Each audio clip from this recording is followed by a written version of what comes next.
He said that Jacob's everything you want in a senior quarterback. He's put more responsibility on him to make sure that they are on the right play. They put in a lot of run-pass options for him this year.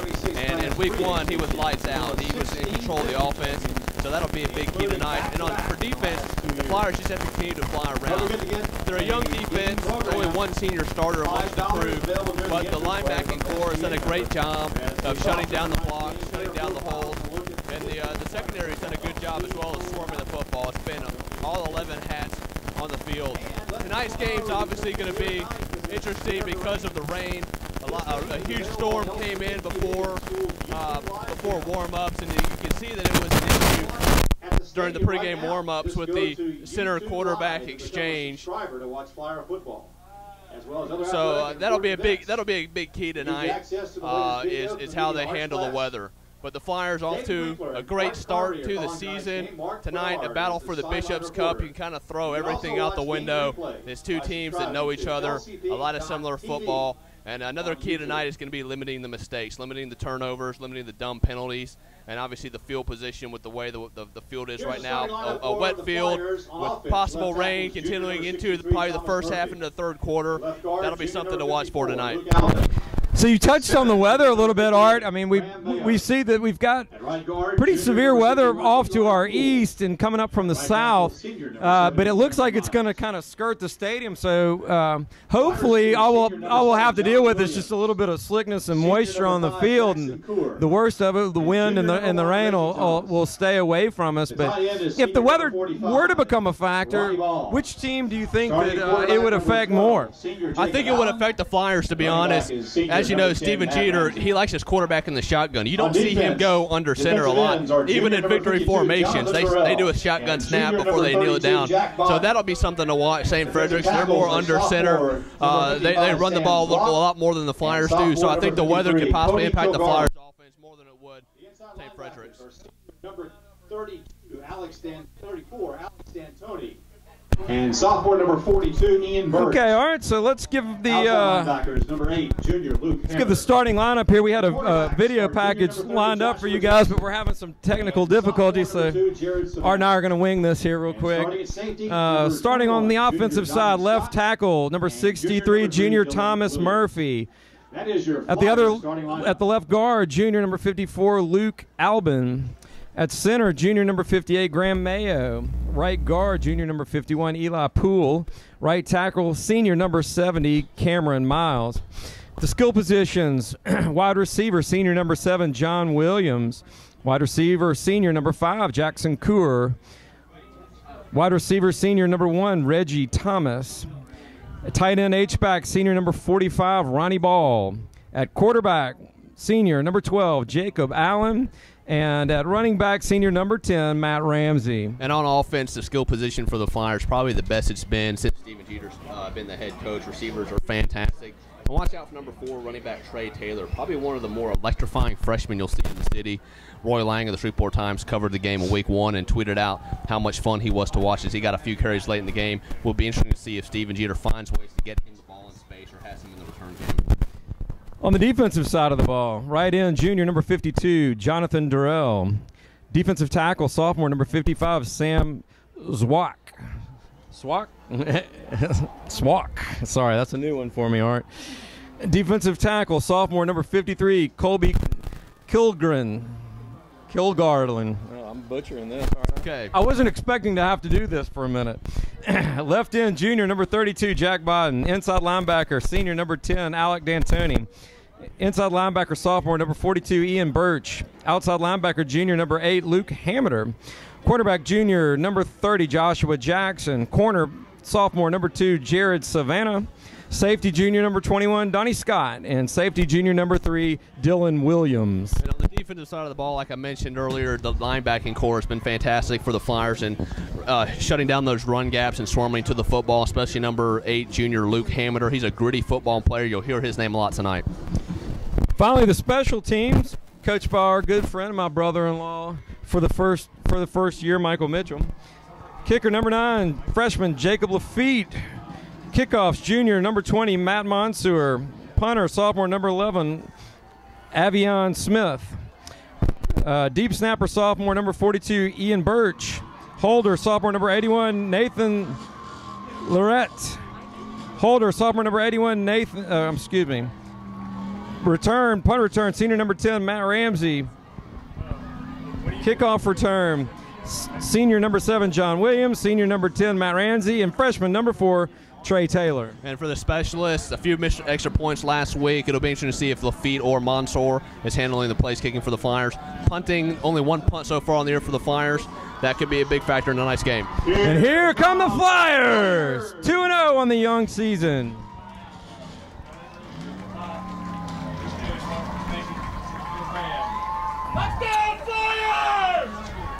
The Flyers in their brand new uniforms, the Columbia blue with white pants, reminiscent of my Lady Flyer squads back in the early 2000s. I'm contractually obligated to mention that you were a state championship basketball coach here at Loyola. For our pregame prayer and national anthem. In the name of the Father, and the Son, and the Holy Spirit, amen. Heavenly Father, we thank you for allowing us to arrive safely to our annual Bishop's Cup tonight. We ask that you bless the players with the grace to good sportsmanship and courage in their match, so that it is played in a manner that is glorifying and pleasing to you. We ask these things in your holy name. Amen. In the name of the Father, the Son, and the Holy Spirit. That was Sarah Bryan with our prayer. Now with the national anthem. Here is Cecilia Shardar.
With our national anthem.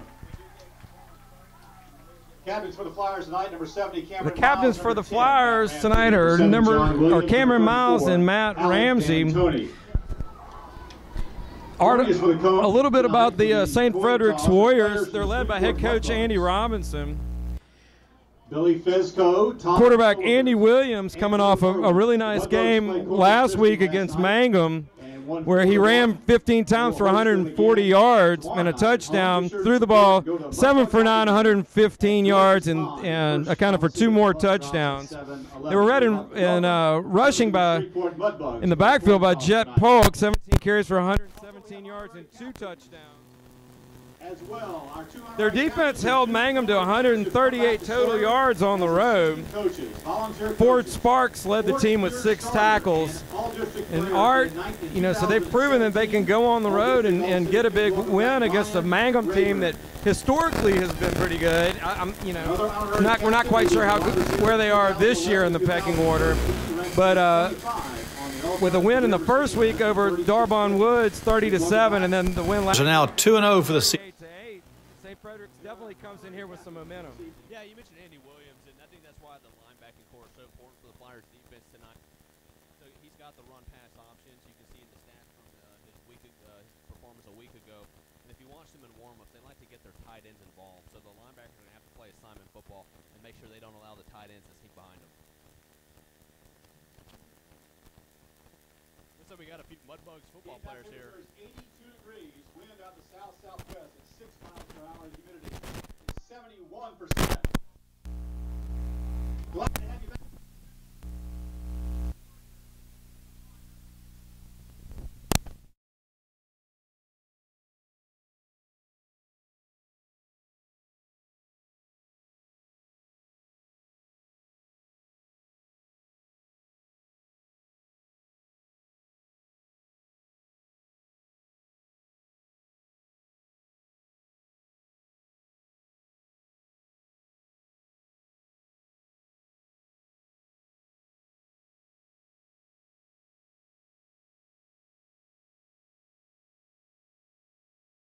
Right, Art. Flyers will get the ball to start the second half, which I always kind of like personally. And St. Frederick's is set to receive here to open the game. And to answer the question about who's going to kick,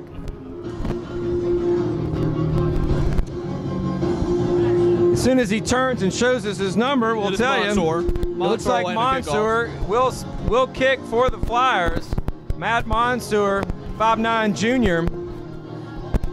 Now, Coach Mitchell did tell me earlier this afternoon that Mansour is going to handle all the extra points tonight and any field goal inside of 30 yards. He said anything beyond that, and they'll have to see it at the time where they want to go with it. Matt Mansour to kick off for the Flyers. Thomas Marsala back to receive for St. Frederick, along with Nelson Sparks.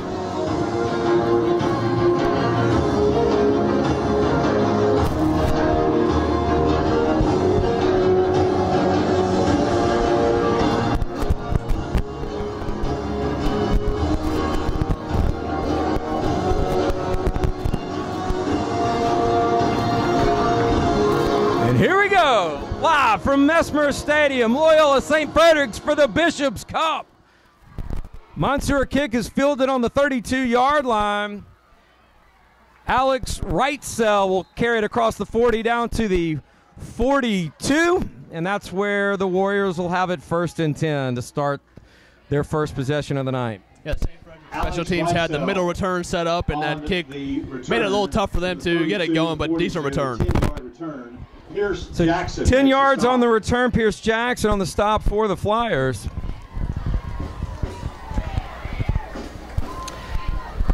And Andy Williams will lead his Warriors out for their first play of the night. Game time temperature is about 80 degrees, barely any wind to speak of at all.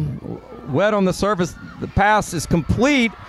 That's Gavin Quarter, and Quarter's got it all the way down to the Flyer 44-yard line. That's going to be good for a first down. And St. Frederick using the quick pass game to keep the Flyers' defensive line and linebackers in check. Tackled by Dylan Williams and Jared Savannah. First down, Warriors. Williams and Savannah on the tackle for Loyola. So 1st and 10 from the LCP 43.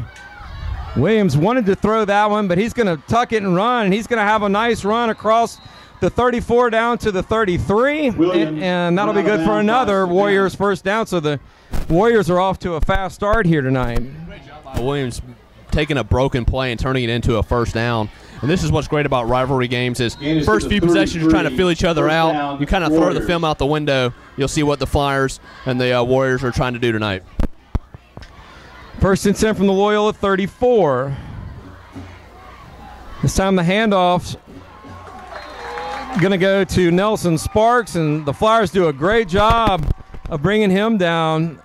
It looks like he got back to the line of scrimmage and no more, so it'll be 2nd and 10. Nelson Sparks carry, stopped by Alec D'Antoni, Donnie Scott. Loss of 1, 2nd and 11. D'Antoni and Scott on the tackle for the Flyers there, 2nd and 10. Just getting started here from Mesmer Stadium. David Winkler, Art Carmody bringing you all the action.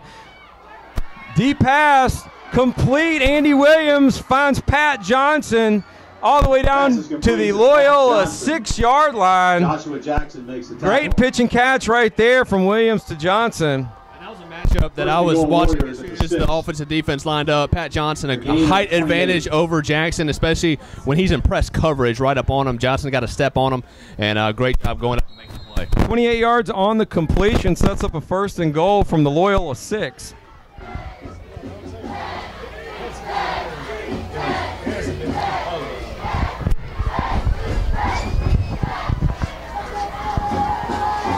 Williams will keep it this time, fakes it to Spark. He's going to take it himself all the way in for a touchdown. But there is a flag on the play. Two flags on the play. Let's see if that's going to be a holding call. It looks like it's in the area of holding.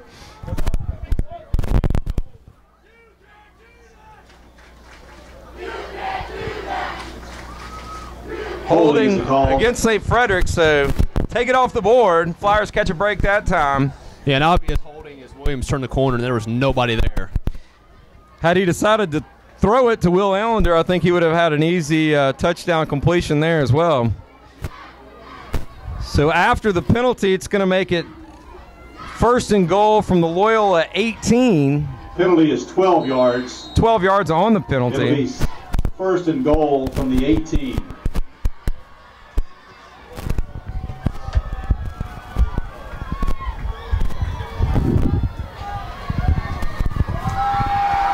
Williams is going to keep it. He's going to roll out right one more time and make it all the way down to the Flyers' 7-yard line before he's brought down. It's almost back to the original line of scrimmage. Another good run by Williams. Williams carries, knocked out of bounds by D'Antoni. And that's a play the Flyers defense would have to adjust to, as Williams has 2 options on there to run and throw, and both are open. So after the 12-yard gain, that'll make it 2nd and goal from the Flyers' 6-yard line.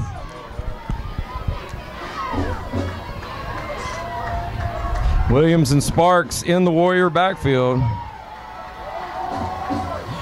This time Williams going to keep it again.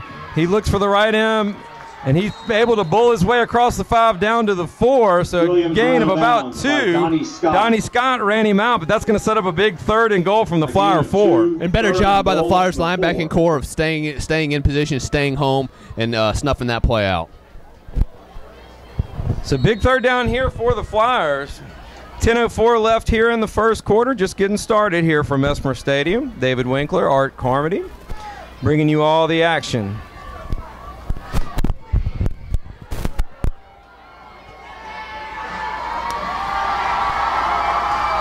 And the handoff's going to go. The handoff went to Jace Bernard, but he put it on the floor, and the Flyers recover. Great job by the Loyola defense. Bernard. That was number 42. Recovered by Ian Birch. Ian Birch with the big fumble recovery. And the Flyers get the first big break of the night, Art. Yeah, Jace Bernard just couldn't hold on to it, dropped it right into the Flyer defense, and Birch doing a good job jumping on it. And in a game like this, bad weather as the rain has started to come down again, turnovers and field position are going to play a huge factor, and the Flyers jump on that scoreboard first. So Jacob Allen leads the Flyers out onto the field. They'll be pushed all the way back into the shadow of their own end zone. They'll have it 1st and 10 from their own 3.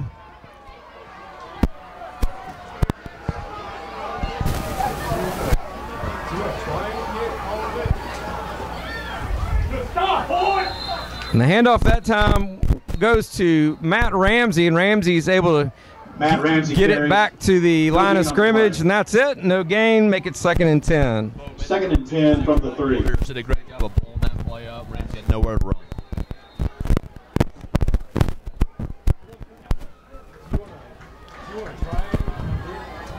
Again, the Flyers 3 wide. Jacob Allen stands in his own end zone. He looks downfield, passes incomplete. He was looking for Jackson Coor. It's something to note, there are a few lightning strikes over across the river in Bossier, so we'll have to wait and see if that has any impact on any delays.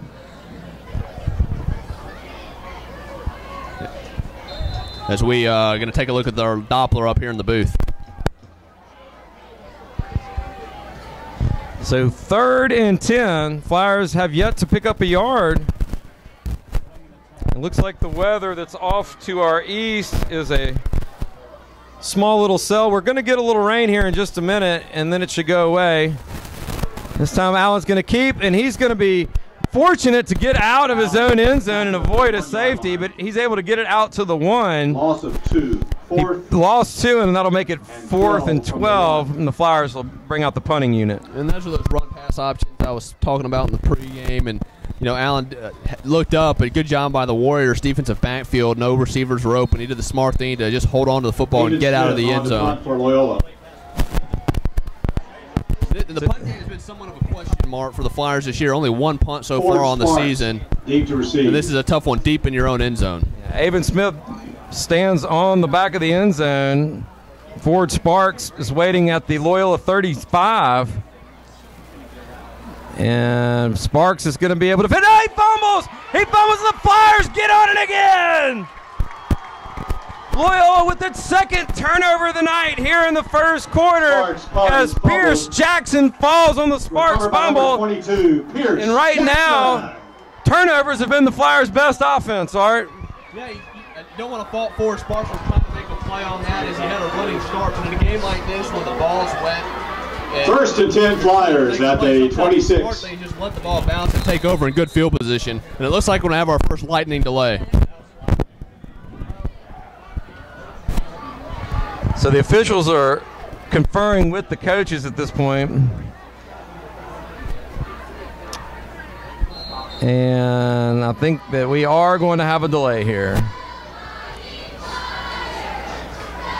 So after a hectic start featuring 2 turnovers and a goal line stand, we're still scoreless here at Mesmer Stadium. 8 minutes, 26 seconds left to go here in the first quarter, Art. So we've seen one possession by St. Frederick's, one by the Flyers. What are your early thoughts? Ladies and gentlemen, now under a weather delay. Well, the Warriors came out firing a lot of positive plays. Andy Williams, the quarterback for St. Frederick, did a great job of leading the Warriors down the field, the ability to run the ball and throw the ball. And the quick pass game really kind of surprised the Flyers' defensive line and linebackers. And then offensively for the Flyers, I mean, they were put in a tough spot, starting, their own 3-yard line, trying to throw the ball to move the ball down the field. Just wasn't working. The rain probably played a factor in that. So right now we've got a 30-minute weather delay to make sure see what adjustments are made after the first 2 series that we've had so far here tonight.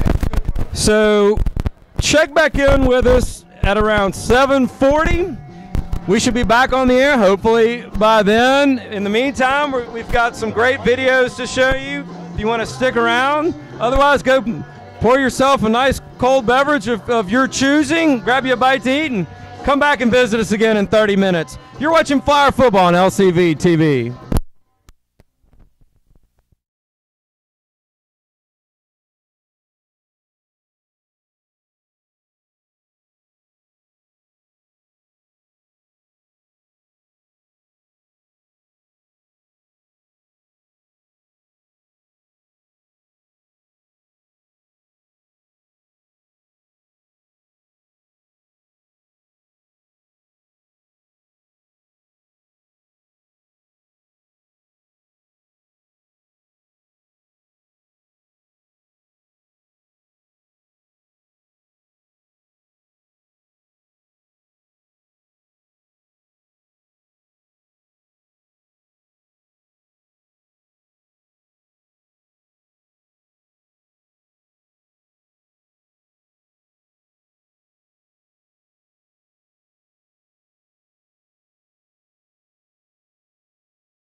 The Loyola Flyers are now 2-0 for the season after a hard-fought 33-21 win over West Washita Friday night in Calhoun.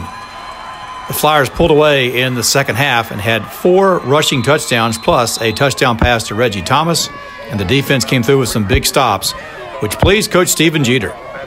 We knew this was going to be a physical football game, especially, up front. They were just bigger than us. We had some guys battle through some injuries that just kept plugging away. Defensively, man, they just came out and played great tonight. Offensive line up front just keeps getting better each week. And, they tried to take John away, and they did a good job of that. And Reggie and Jackson came out and had really good nights for us. Once again, Jacob's just solid. Running our offense, making the right checks, making some big plays when things break down. I'm just so proud of these guys. They've worked extremely hard to go 2-0 right now. They presented a lot of challenges. They gave us a lot of different defensive fronts to go against. We were able to outnumber them on the outside. We found some serious advantages there. Majority of the whole entire game, they ran the ball, so the game went by fast, but it was hard for our front, and it was hard for our linebackers. And the main thing we had to do was just stop that quarterback because he was a strong runner, and that's all we had to do, really. Even though it's still early in the season, Jeter believes he's found out some things about his team that he may not have known when the season started. I really didn't think that they were this tough. I really didn't know that up front on both sides that we would be able to handle a game like this. And they're just gritty, they just come out and they fight. And I knew they worked hard. I just didn't know that toughness was there. And they just keep, making me proud each Friday night.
everyone, I'm Kelsey Perry. And I'm Sage Vinci. And welcome back to The Rundown. Although homecoming isn't for another 2 weeks, the homecoming court was released last week.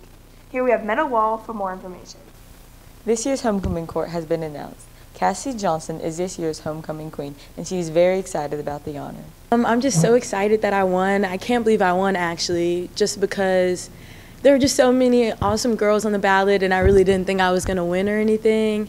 And just throughout the whole week, I was very nervous. I had like 2 volleyball games that week, and just each game I was like, oh my gosh, I'm so nervous. But I'm just so glad I won, and it's an amazing opportunity, and I still can't believe I won. Congratulations to senior maids Megan Mikulski and Chelsea Johnson, junior maids Nevaeh Owens and Isabel Zachary, sophomore maids Grace Norberg and Cece Woodard, freshman maids Emmeline Drummond and Tiffany Sahara, pep squad favorite Aiden Hurd, cheerleader favorite Ainsley Tompkins, football sweetheart Celeste Lorette. Congratulations, girls. This week we have 3 sports updates, and here is Carol-Ann Harrison with more. It's been a busy week for the Flyer sports team. Tonight, the Flyer football team takes on St. Fred's at Mesmer at 7. Coach Stephen Jeter is excited about this big rivalry game.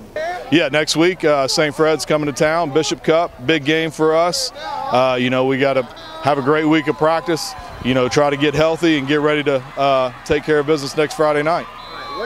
The volleyball team had a busy week with 2 home games here at Loyola. Here's Coach Laura Wilbert on her thoughts about the season so far. The season's off to a great start this year, I think. We've been working hard since the summer, and things are really starting to come together for us. We had a pretty good showing on the floor against Houghton last night, and we've got some things we're going to work on to get ready for next week. Next week we open up our district schedule with Evangel on Tuesday night. It's a home match, and we hope we can get a big crowd and lots of fan support. Also, the cross-country team had their first meet last week. The girls took 2nd place, and the boys met their set goal times. Good luck to the cross-country team as they compete in the Parkway meet in South Bossier this weekend. That's all for this week's sports. I'm Carol-Ann Harrison. There's a new sophomore religion teacher in room 201 in the residence building. Gabby Steinmetz tells us all about her. Lucy Barker is the new sophomore religion teacher. Let's see how thrilled she is about being part of the Loyola faculty. I think it's really exciting teaching 10th grade. I've never taught 10th grade before. They have a lot of questions. They're really trying to get to know their faith, and I really enjoy answering their questions because part of learning about your faith is asking those questions, and I'm very glad to be able to answer them for the students. Well, last year I taught 1st grade at St. Francis Cabrini, so this year is a huge leap for me teaching 10th grade. I like the fact that the students are very curious about their faith. I love the technology here, the family here, faculty as well as students is quite nice, and I really do feel welcome here. This has been Gabby Steinmetz reporting. We're glad to have you as a Flyer, Ms. Barker. And here's Mary Catherine Bernard with the news. The LCP Drama Club is putting on a production of the musical Little Woman, and auditions are next Monday and Tuesday during the first after lunch in room B2. If you are interested in auditioning or working on the set in any way, please email Celeste Lorette. Everyone is welcome. If you plan on bringing a date from another school to homecoming, please have them fill out the form and return to Coach Green by Friday, September 28th. Faith Art Club and Spanish Club membership forms are due today. Don't forget to turn them in. That's all for today's news. I'm Mary Catherine Bernard. Thanks, Mary Catherine. That's all for this week's Rundown. See you next time. Oh yeah, it's back.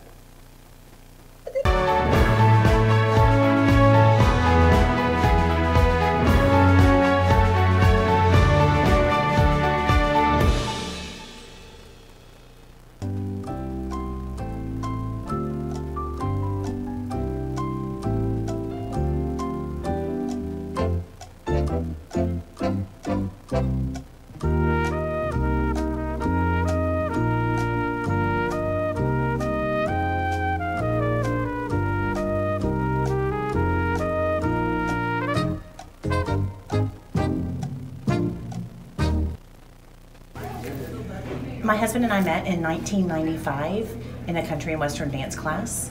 We competition danced for a few years before we had our babies, and now we just dance for fun.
Welcome back to Mesmer Stadium. 8:26 left in the first quarter, coming off about a 40-minute rain delay. Teams are back on the field. We're about ready to get it started again. When we come back, Flyers have the ball 1st and 10 at their own 26-yard line. That came by virtue of a turnover on a punt return by St. Frederick's. The Flyers had to kick out of the back of their own end zone, but St. Frederick's muffed the return. Flyers recovered, and now they have the ball 1st and 10. So, Art, here we go. 40 minutes. We've got everybody back out here. What do you think starting the game back over here? What do we got to look for? Well, the rain stopped, so that's one key. Number two, I've listened to all the hits from the 70s for the last 30 minutes, so my music culture has increased during that delay. But for the Flyers, you know, the rain stopped. It's hopefully the ball will remain dry. And I would like to see the Flyer offense develop a running game real quick, just to kind of get more back on balance, get back on pace, and then let Jacob Allen turn it loose. So Jacob Allen joined by Matt Ramsey in the backfield.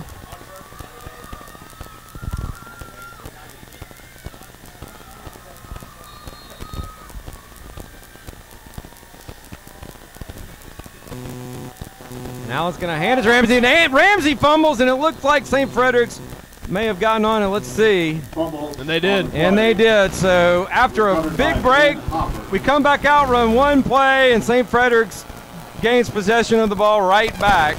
They'll have it 1st and 10 from the Flyer 26-yard line. So the wet field is 4 minutes into the game, already have 3 turnovers. Obviously, the field conditions are going to play a factor tonight, Art. 1st and 10, St. Frederick. We'll see how the Flyer defense responds after the quick change here. Andrew Williams brings the Warriors back out. And he did a really good job on their first offensive possession, moving the ball through the air and on the ground. He turned a few broken plays into first downs. So the Flyers have to do a good job of containing him.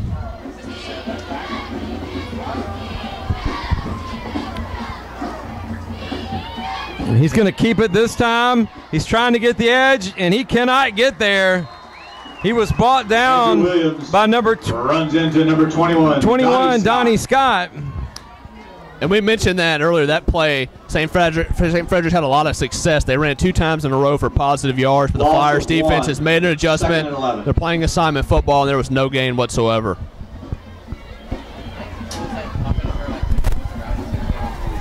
So 2nd and 11 now for Williams and the Warriors. Williams going to look to pass. That same play from earlier in the game. This time it's going to be incomplete, but they're going to throw a flag. He was looking for Pat Johnson. Pass incomplete. And the official's going to call pass interference here, I think, and I'm not so sure that was a good call, Art. Actually, I think it was. Jackson didn't look back for the ball as Pat Johnson was looking back and trying to make a play on it. Jackson kind of pushed him to the ground, so I think it was a good call there by the back judge. Your eyes are clearly better than mine. So after the penalty, remember, high school football, it's not a spot foul. So it'll be 15 yards, and that'll bring the ball all the way up to the Flyer 14-yard line. It'll be good for a St. Frederick's first down. 13-yard penalty. So it'll be a 13-yard penalty when it's all said and done.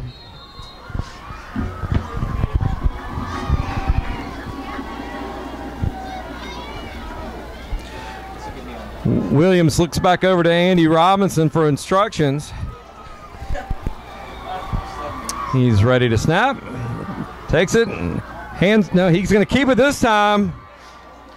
Runs it over his right end, but there's a flag on the play. Birch and D'Antoni on the tackle. He picked up about 2 yards, but let's see what the flag is, Art. Yeah, flag looks to be in the area of holding on the offensive line or an illegal hands to the face. We'll have to see what the call is.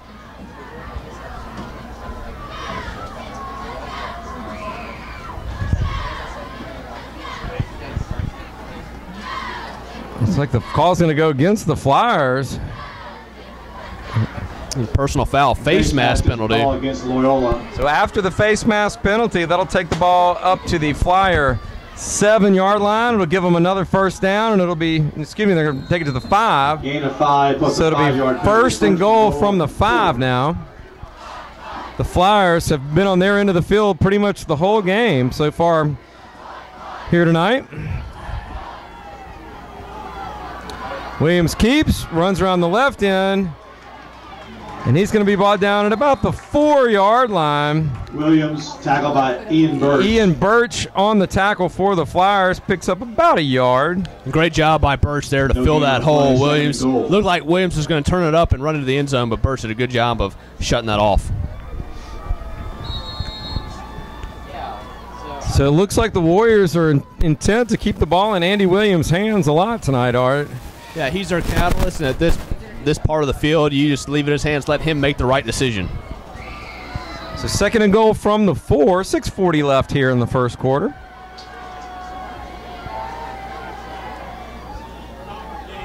Jace Bernard in the backfield with Williams. Williams going to keep it, and he's going to walk in for a St. Frederick's touchdown. Williams, no flag this for a time. touchdown.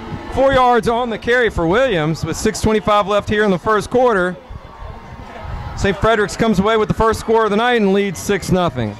And David, I want to bring up a point about Pat Johnson and that defensive pass interference penalty on the Flyers. If I'm the Flyers, I play off him a little bit, and I make him prove that he's not just going to run by you every single time.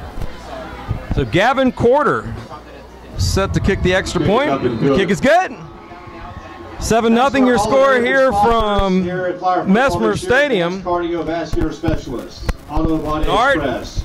so far, with about 6 minutes left here in the first quarter, the St. Frederick's Warriors have really, done just about whatever they wanted to do. They've had success both running and throwing the ball. Andy Williams is really off to a nice start, and the Flyer defense has been playing with their back to the shadow of their end zone the entire game so far.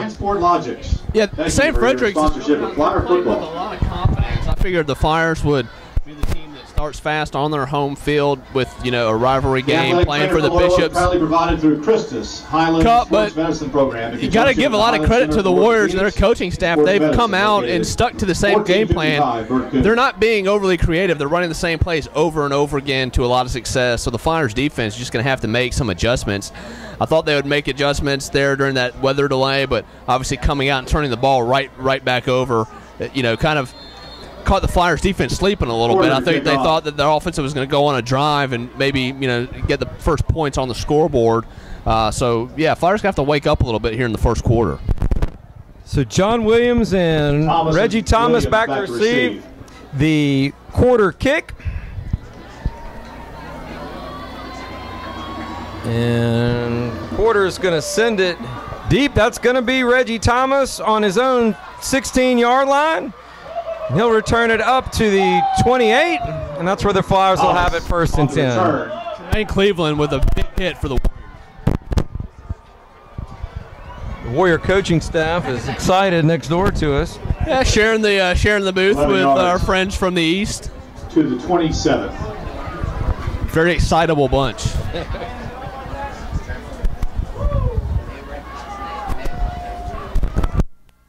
First and 10 Flyers. So first and 10, Jacob Allen leads the Flyers back out onto the field. The offense needs to get something going here, Art. 6 minutes left here in the first quarter. Really haven't had much to get excited about on the offensive side of the ball. This time Allen's going to keep. He throws pass incomplete, looking for Jackson Coor. Jackson Coor. Just a little bit wide. Yeah, good route combination there. Kerr definitely open, just a little behind Allen. Right now you just want to get Allen comfortable. Maybe just a quick pass out into the flats just to get his, momentum and accuracy going and get them moving in the right direction. So second and 10 now for the Flyers.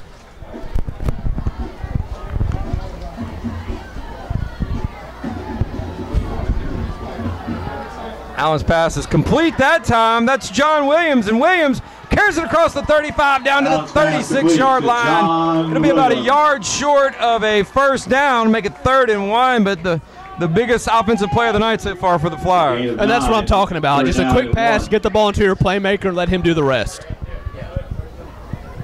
So the Flyers quickly back up to the line, as they like to do after a nice play.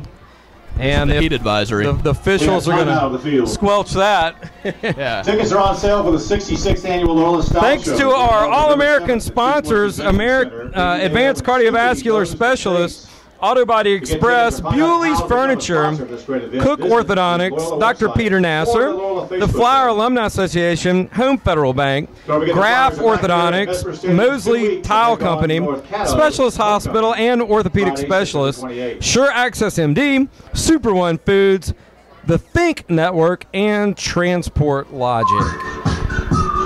Also like to give a shout out to our producer, Dalton Heiss, over to our left. He pretty much keeps us in check. We have no idea what we're doing half the time. He's manning the cameras. He's got 3 laptop computers, a big monitor, a whole bunch of plugs and wires going I don't know where. But these are the people behind the scenes that allow us to bring you great Flyer football on Friday nights here at Messmer Stadium. It's a 3rd and 1 now. 6 minutes left here in the first quarter. Flyers trail 7-0. Matt Ramsey in the backfield with Allen, as he has been all night. Handoff's going to go to Ramsey, and Ramsey's going to carry it across the 38, almost down to the 39, and that's going to be good enough for a Flyer first down. Great second effort there by Matt Ramsey. He was met in the backfield, but still managed to pick up a couple yards and enough for a first down. Yeah, that should have been a loss, like you said, in the backfield. Great job by Matt Ramsey, and like we mentioned in week 1, great story. Battling cancer, coming back from it to be a starter and play both ways for the Flyers. So 1st and 10 Flyers.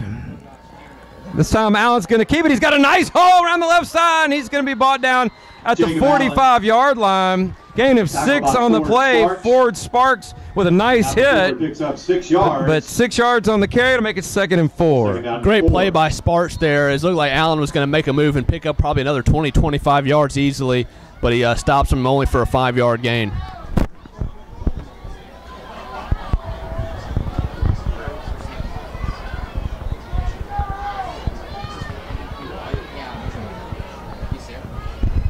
So 2nd and 4. Allen going to look to throw, and this time the pass is complete out there to Jackson Coor at the 43-yard line, and that's going to be good enough for another Flyer first down, and the Flyers have something going here late here in the first quarter. Flyers. And like I mentioned in the pregame, this is probably the best group of receivers that Steven Jeter has had in a long time at Loyola. They run crisp routes. You saw that. He broke it off at the right angle. Easy throw and catch for a first down. 1st and 10 from the St. Frederick's 43 now are the Flyers.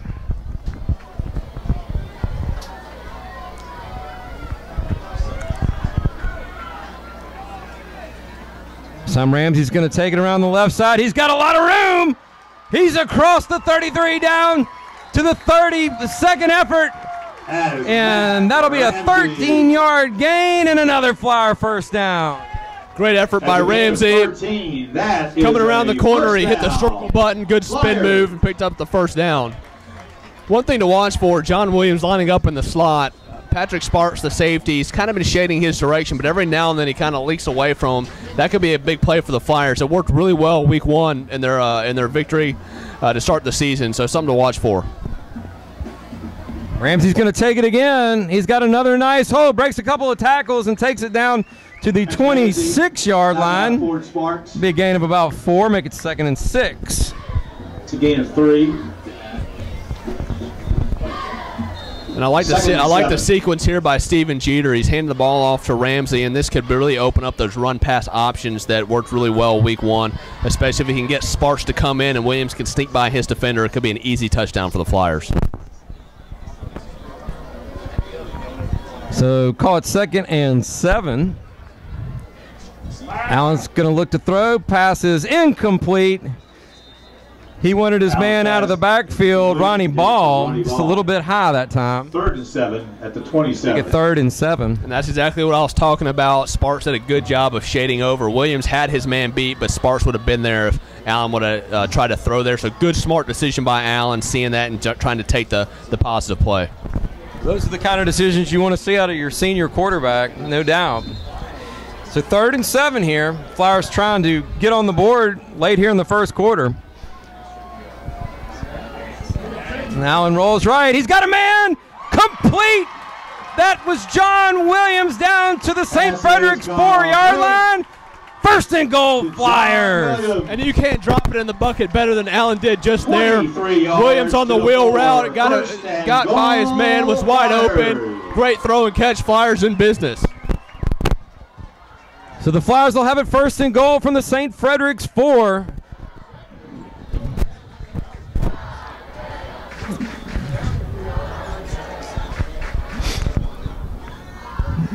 Allen looks back to Coach Jeter. And we could hear the St. Frederick's coaches just now saying you have to account for number 7 out of the backfield. He's running those wheel routes. You have to stay on top of him. And Allen's going to keep it himself. He looks to break a couple of tackles, but he cannot. As a matter of fact, he's going to lose 2 yards. 56, Bo Bennett. Going to make it 2nd and goal from the 7-yard line. And another good tackle by Bo Bennett. He's done a good job on the defensive line of really blowing up those running plays up the middle.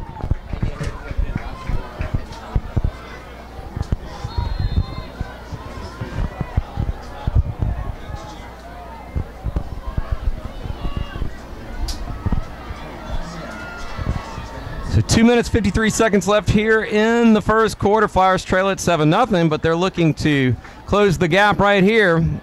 Allen's going to look to throw. The pass is complete in the right corner. That's John Williams.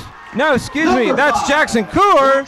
Jackson Coor, and the Flyers put 6 up and are 1 extra point away from tying this game up. And that route has been open all night. Jackson Coor, phenomenal route runner for the Flyers. All that is just a quick 8-yard comeback. He does a good job of selling it. He's going to the back of the end zone, coming back for an easy touchdown.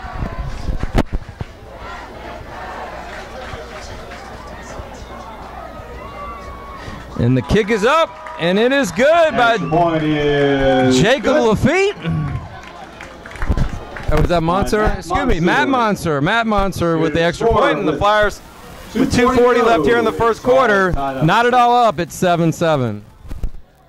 The Flyers offense, really the play that got that started was just the quick pass out to John Williams to kind of get the offense going. They were able to move the ball, Ramsey, a lot of great runs. And when you can have a balanced offense, you can do whatever you want. The Flyers really did whatever they want to get that easy touchdown. When you could tell once the Flyers got into a little bit of a rhythm there, things started to click. Jacob Allen, who started the game with a little bit of an accuracy issue, really tightened things up and made some really nice passes on that drive, including the one he dropped right into the breadbasket for John Williams that set up that touchdown. And Matt Monser. So Matt Monser set to kick. It's like Marsala back for St. Frederick's, but that's going to go to the up man. That's Jace Bernard. Bernard will take it up to the 32-yard line, 33. And Andrew Williams will lead his troops out. 1st and 10 from right there. Tackled by Chase Jackson. And if I'm St. Frederick's, I really don't like that return on a squib kick like that. When you field it, really what you want to do is just try to get upfield as fast as you can to get positive yardage. They're trying to run a middle return. You're basically running 15 yards horizontally and being tackled for no gain. The chess match between expert special teams coach Michael Mitchell and the St. Frederick's coaching staff there, Art. I'm a big fan of Michael Mitchell. We all know that, and I sat through way too many special teams meetings in college that I was forced to pay attention to. So here comes Andy Williams again. He's had a pretty solid night so far. He's going to keep it again and test the left side, but he's going to be brought down fairly quickly this time by Ian Birch. Birch has been busy tonight, Art. Yeah, he's been all over the field. He's a solid linebacker for the Flyers.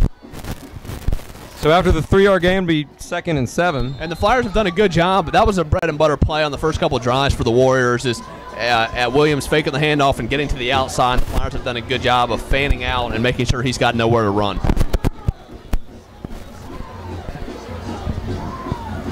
This time, Sparks is going to keep it. He's going to go around the right end, but he is going to get knocked down for a 1-yard loss.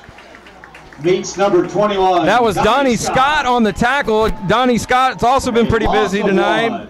So after the 1-yard loss, it'll make it 3rd and 8, and the Flyer defense looking to get the Warriors off the field for the first time tonight. If I'm the Flyers, I shade over a little bit. The matchup between Pat Johnson and Josh Jackson has been huge, and that's a penalty for the Flyers. So the Flyers are a little over anxious right there. Came in and made contact, and that's a no-no. So after the 5-yard penalty, it'll be a much more manageable 3rd down. It'll be 3rd and 3. And it's hard to see what Jackson was doing on defense there, but it looks like that he's made an adjustment. He's not playing right up on Johnson. He's giving him a little bit of a cushion. We'll see if he continues to do that here. And he's playing a few yards off Johnson. Williams is going to look to throw it, going back to that same pattern they've hit twice. And this time it's going to be complete again to Pat Johnson. Pat Johnson. And Johnson got away a little bit there with a push off of Jackson. Great coverage by Jackson down the field. Yep, and so they clearly think that's a matchup that they can exploit. That's the 3rd time they've gone to it tonight. 2 completions and a pass interference so far, so they're 3 for 3. The Warriors continue to run the same plays over and over. Well, if it ain't broke, Art, they've sure marched up and down the field. So 1st and 10, St. Frederick's from the Loyola 32. Williams is going to keep it around the left side. He's going to be brought down from behind that time by Jack Bodden. Tackle by number 32, Jack Bodden. But not before he picks up about 4 or 5 yards there. Let's call it 4, make it 2nd and 6. And the Flyers have made an adjustment. They are now doubling Pat Johnson. It looks like they've moved Donnie Scott over to cover. And he's going to play behind Jackson. Switch it up. Donnie Scott's going to cover Johnson with Jackson behind, so double coverage. And that was Nelson Sparks up the middle. Sparks runs into number maybe got a yard. Alec D'Antoni. Let's call it 3rd and 5. Alec D'Antoni. Yep, big hit by Alec D'Antoni. Alex, a gain of 1. Alex always been a big hitter since he started playing here. It looks like Warriors are content just to let the first quarter run out. And that's exactly what's going to happen. So the Warriors will march over to the sidelines to converse with Coach Robinson, and that'll be the end of the first quarter. So after a 40-minute rain delay and a bunch of wet weather, your score here at Mesmer Stadium, end of the first, Loyola 7, St. Frederick 7. We'll be right back. You're watching Flyer Football on LCP TV.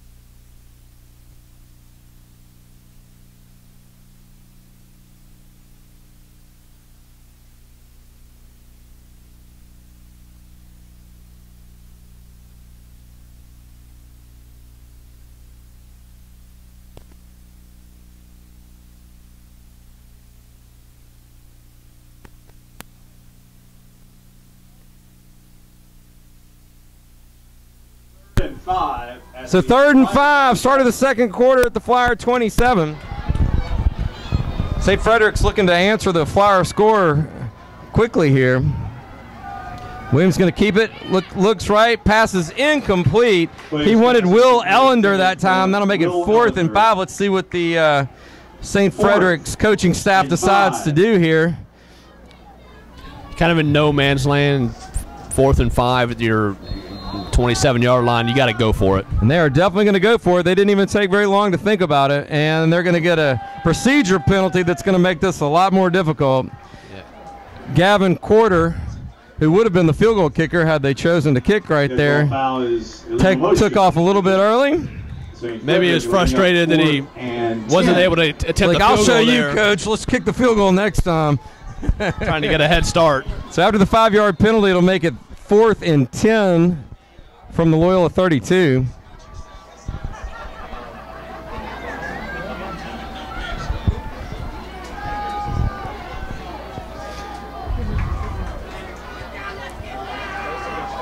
Flyers bring the blitz up the middle. Williams throws, and the pass is intercepted.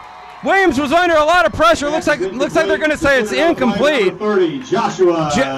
Josh Jackson did a great job of going up and getting that ball, but he wasn't quite able to hang on to it. But frankly, Art, it's probably best if he didn't, because the field position is going to be better from the line of scrimmage anyway. And great job there by Jackson. Kind of picked on in the first quarter by Johnson, the receiver, with those, kind of pushing him off and getting the personal or pass interference penalty. So good job of him by recognizing that, dropping back into coverage, and being right there to break up the pass.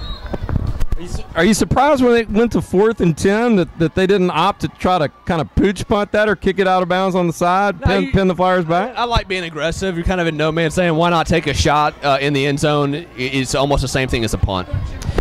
So here comes Jacob Allen, and he's going to keep it and pass complete. And that's John Williams, and nobody is going to catch John Williams. 68 yards for the Flyer touchdown. To John Williams. Great route, great throw. Williams made it look really easy. So just like that, the Flyer quick strike offense put 6 more on the board right when it looked like just a minute ago that St. Frederick's was going to answer the Flyer score. You blink and the Flyers are now up 13-0 and looking for one more. Nathan Lorette to hold. Mansour looking for a second extra point of the night.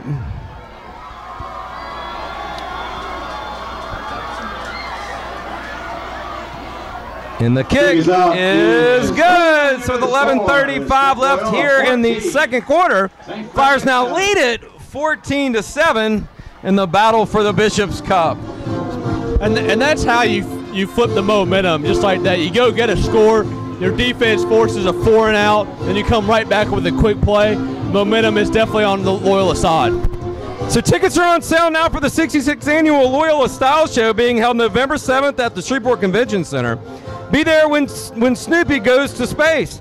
To get tickets to find out how to become a sponsor of this great event, visit the Loyola website or the Loyola Facebook page. The Flyers scoring drive, one play. 68 yards. Flyers that time. A 68-yard Jacob touchdown Allen pass to John Williams. Jacob Allen to John Williams. And you blinked and you missed it, Art. The Flyers are up 14-7. Yeah, we talked about it before. Football is a simple game when you get the ball to your best player. So Matt Mansour set to kick off again. Nelson Sparks back to receive for St. Frederick's, although he hasn't really come close to getting his hands on one. That time they went for the onside kick, and it looks like the Flyers have recovered.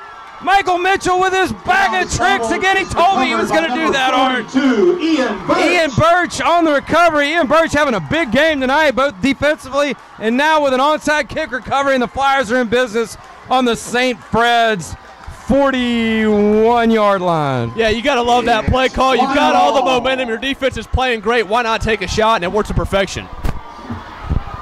1st and 10 at the 46. I was sworn to secrecy that I couldn't spell out the Flyer special teams. You mentioned earlier that you had some conversation with Michael Mitchell, so I knew you knew something going into tonight's game. I can't be spilling the beans with the with ears within 10 feet of us. So.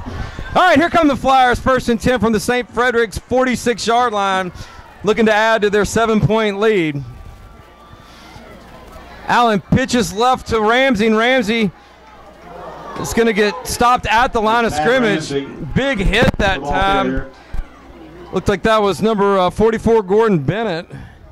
They put a pretty good lick on Ramsey, make it second. Actually, looks like they're going to give him a yard, so it's 2nd and 9.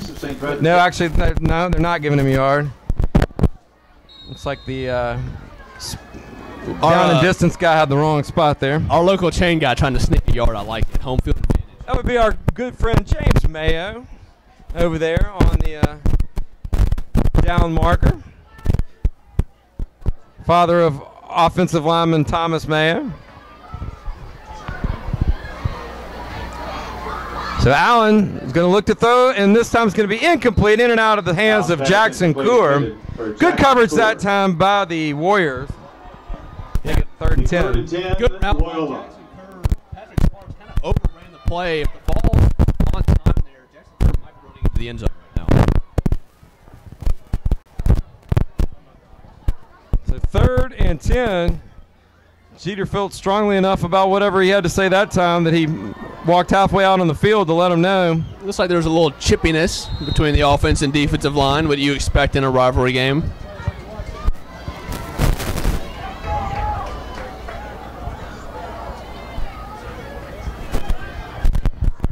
Excuse me, I said James is the father of Thomas Mayo. I had his wrong son there. He's Graham Mayo's father, obviously. Excuse me. Thomas has a few years to go to get here. Allen is going to get dropped in the backfield for about a 4-yard loss. Sack on the play. We'll see if that brings out the 3-yard loss. Let's see. Fourth and 13. Surely that's going to bring out the punting unit. And I believe it is.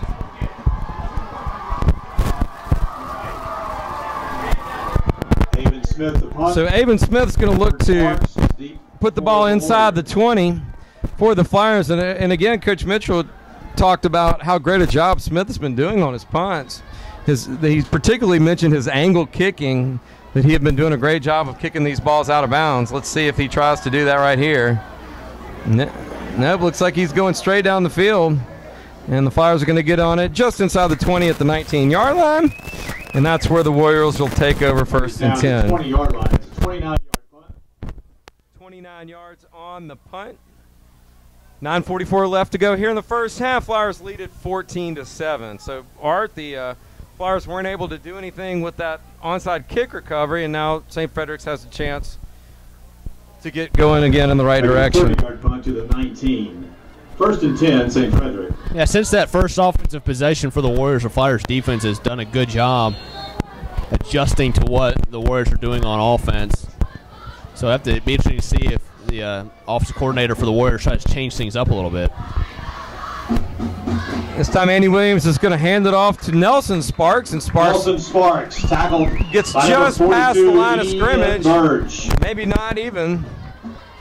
Gain of 1, second and 9. I think he's actually still at the line of scrimmage, so I think that's going to be no gain, make it second and 10.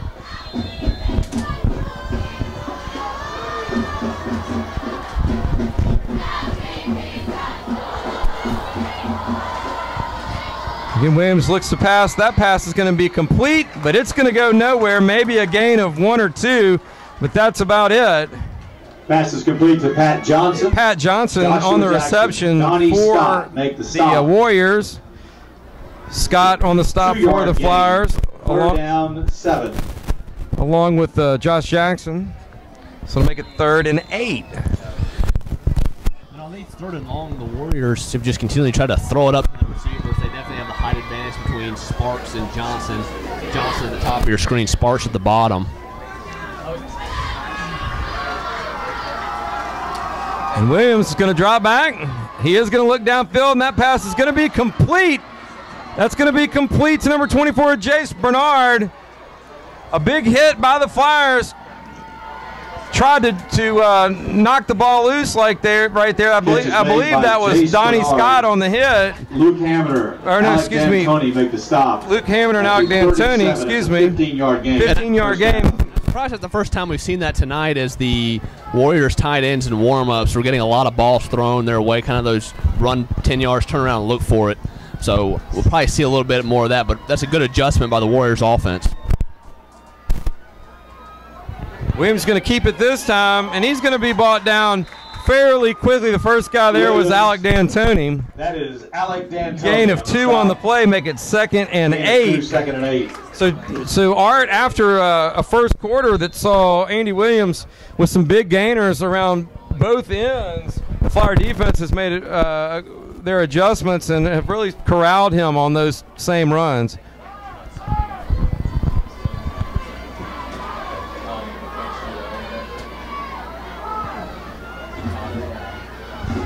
This time Williams is going to look to throw. Pass is incomplete. Pass was intended for Pat Johnson. Josh Jackson with really nice coverage that time for the Flyers, got a hand in there and knocked it away. Yeah, that was textbook defensive back technique right there by Jackson, coming in, swiping down as the ball was getting into Johnson's hands to break up the play.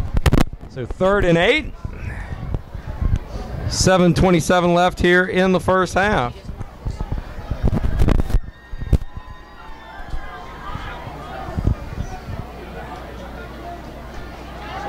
And the handoff is, no, it looks like Williams is going to keep that one.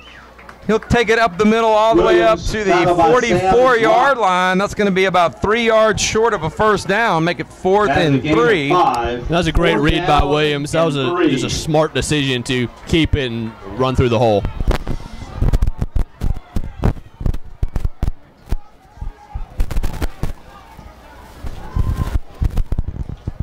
Almost had a disaster here in the press box. Yeah, John leg cramp right there. Will Ellender to punt. So Will Ellender, Ramsey and Williams back to receive the Ellender punt. And it's going to be Williams. Ball bounces on the 31. He'll field it at the 21. And he'll get it back up to the 36. That's John Williams on the return. And that's where the Flyers will have it 1st and 10. And a penalty flag. 14 yards to the 36. Supposed to be a personal foul on the Flyers, so this will back them up on the return. There's a flag on the play. So it would be a 14-yard return by Williams if it stood, but it looks like it's not going to.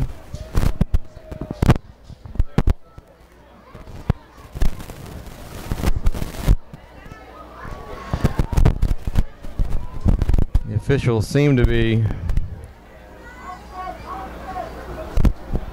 waiting for something here.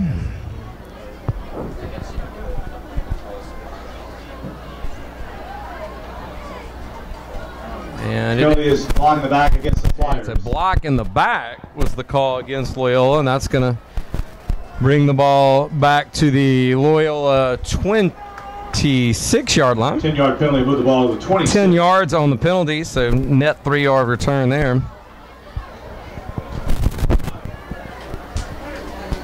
So Jacob Allen and the crew will come back out 1st and 10 from their own 26.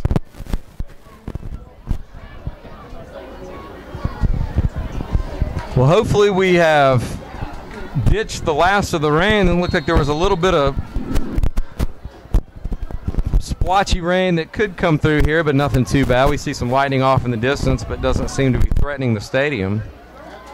It's cooled off considerably. Matt Ramsey with a big hole, and Matt Ramsey's across midfield, and Matt Ramsey's looking to go all the way. He's got one man to beat. He's going to beat him, Matt Ramsey, with a 73-yard touchdown, and the Flyers now lead it 20-7. Matt Ramsey wasn't touched on that play. Great job by the Flyers up front, opening that hole. And Ramsey a lot faster than I thought. He outran everybody. He did. I thought maybe that was going to be a 20-yard game when he got through the hole, but he separated himself. Will Ellender gave a valiant chase down the field, but he couldn't quite get there. And just like that, 2 big plays, and the Flyers have opened up a 20-7 lead, and Monsour's trying to make it 21. And the kick is good. So 6:22 left here in the first quarter. The first half. Flyers now lead at 21-7. And that's a deflating play for the Warriors. The first quarter, they were somewhat in control. The Flyers have just continued to just punch them in the face, and that's just a huge play by the Flyer offense. Big plays are a killer. I mean, they're great if you get them. They're so deflating if you're on the other side. And we'll learn a lot about St. Frederick's right here and how they respond. With 6:22 left here in the second quarter, there's obviously plenty of time for them to come back down and close the gap on the lead a little bit before halftime. So how they respond right here is probably going to tell us a lot about where their head's at. Football history. Flyers a 21-17 lead. Scoring drive, 1 play, 74 yards, 13 seconds. Mansour. So Mansour set to kick off again. Every kick so far has gone to one of the up men, and this isn't going to be any different. This one's going to roll out of bounds. The yellow hankies will come out. They're trying to say he touched it. I'm not sure that happened. As much as a homer as I am, Art, I got to be honest and say I didn't see him touch it. But Coach Jeter seems to feel like he may have. He's going out there and pleading his case. Yeah, that ball went through there. Nobody touched it for the Warriors. So after the penalty, St. Frederick's will have it 1st and 10 from their own 35-yard line. They've got 6 minutes, 22 seconds left here in the first half to try to cut into the Flyer lead. The Flyer defense has been pretty salty, Art, ever since that early in the first quarter. Once they came back, once they gave up that first touchdown, they've been pretty stingy since then. Williams is going to look to throw. He's going to look downfield. He's going to test Donnie Scott, and he's going to have his man, Pat Johnson again. Johnson down to the Loyola 38-yard line. It's 27 yards on the completion. So even with Donnie Scott over there now, they're still able to get that same pattern to Pat Johnson that they hit 3 times in the first quarter. Yeah, the Warriors just continuing to run the same offense. They're just getting content to throw it up and let their guys go make a punt. At some point, you got to figure the Flyers are going to have to really commit to safety help over there. Well, they're playing press coverage right now, and so if Johnson can get a step on you, he's tough to recover. Now he backs off. And they're going to look again, and this time wide open, just all the way down to the 18-yard line. That time, Joshua Jackson just got beat badly. Gain of 20. Case of falling asleep on the play. Timeout on the field. Basically, just been running straight go routes the entire night. This time he follow Loyola College Prep on Facebook, Instagram, and Twitter, and get updates behind-the-scenes look at everything that goes into making the style show. The athletic trainer for Loyola is proudly provided through the Christus Highland Hospital Medicine Program in conjunction with the Highland Center for Orthopedics and Sports Medicine, located at 1455 East Burcoons. All the sports medicine care. Don't forget the Flyers are back here at Mesmer Stadium in 2 weeks. Friday, September 28th, as they face North Caddo, 7 p.m. You can also join us here on LCP TV for that one. We'll bring you all the exciting action if you can't make it here to Mesmer Stadium. Hopefully by the 28th, Art, we'll be creeping in on some nice, cool football weather. Yeah, I doubt it. It's Louisiana. I think we said that all the way until like late October last year, as we were profusely sweating up here. So 1st and 10, St. Frederick's from the Loyola 18. They're looking to answer 2 consecutive Flyer quick play touchdowns. Williams is going to roll up. He's going to keep this one. He's going to barrel over one Flyer defender and take it all the way down to the 12-yard line. Again, same plays over and over again. The read option with Williams. Williams basically choosing whether he wants to run right or left, and then throwing it up to Pat Johnson. Williams with a 6-yard gain on that carry, brought down by Alec D'Antoni, but it looked like D'Antoni took the worst of that collision. So 2nd and 4.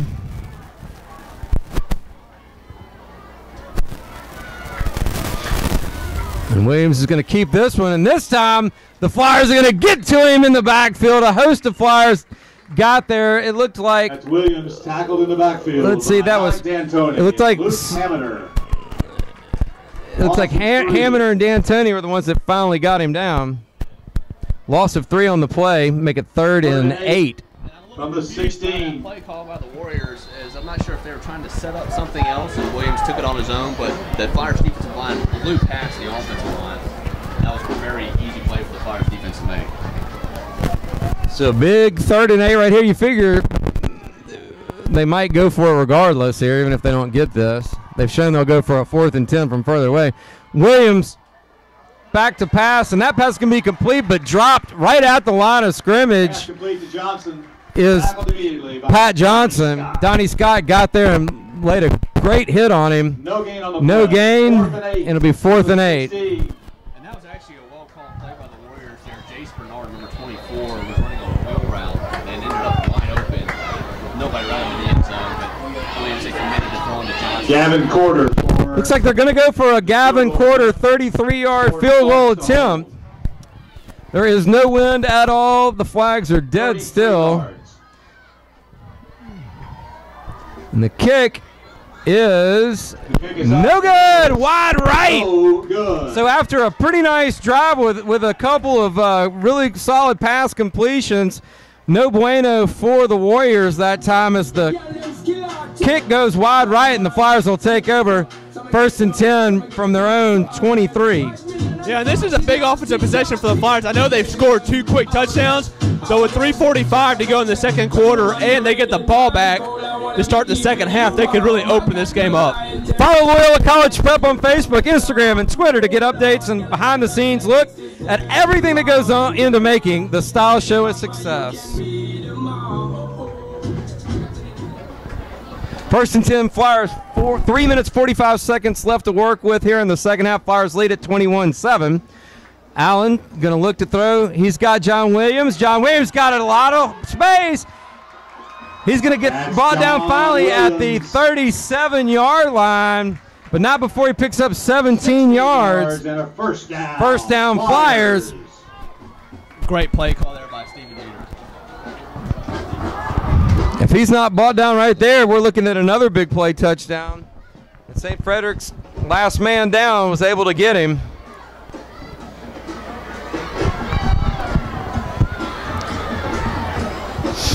First and 10 from their own 37 now. 3 minutes, 19 seconds left. Clock moves, but we're going to have a penalty on the Flyers moving early there, so that's going to knock them back 5. I like that for the Flyers. Big play, 16 yards on that game, and then let the play clock run. They took it down under 10. Let this clock go a little bit, have this nice drive, take you into halftime. Now, I'm sure Stephen Jr. would have no problem with John Williams going another 50 yards for a touchdown, but 5 yards will move the ball. I'm sure he won't send him back. So after the 5-yard penalty, I'm going to make it 1st and 15. Flyers need to get to the 47-yard line for a first down.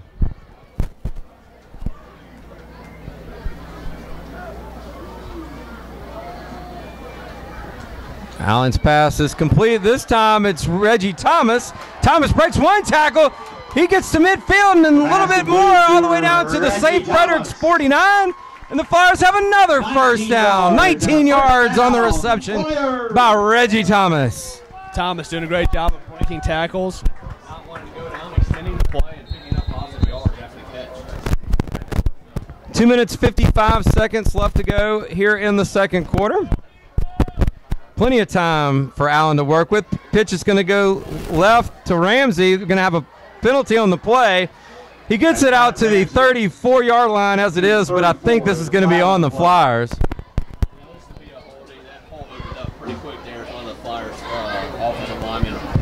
Holding the call against the Flyers. So the holding penalty will negate a 15-yard carry by Matt Ramsey.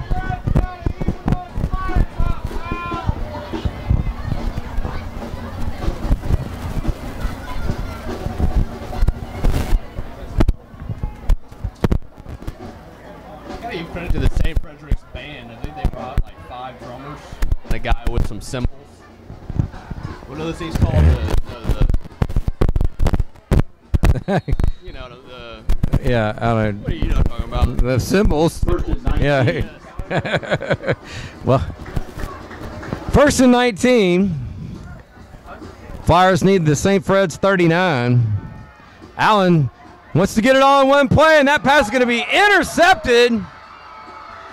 That's Ford Sparks, and Sparks is able to get it by Ford Sparks up to the St. Fred's 46, and now with 2:16 left, plenty of time for St. Frederick's to go back down the field. Fantastic job by Sparks there to drop back into coverage and tip the ball to himself and haul it in for the interception. And I want to say I've called him Patrick Sparks maybe a few times tonight. I think that's the old Kentucky point guard. 1st and 10 to 46 for St. Frederick. 2005, I believe.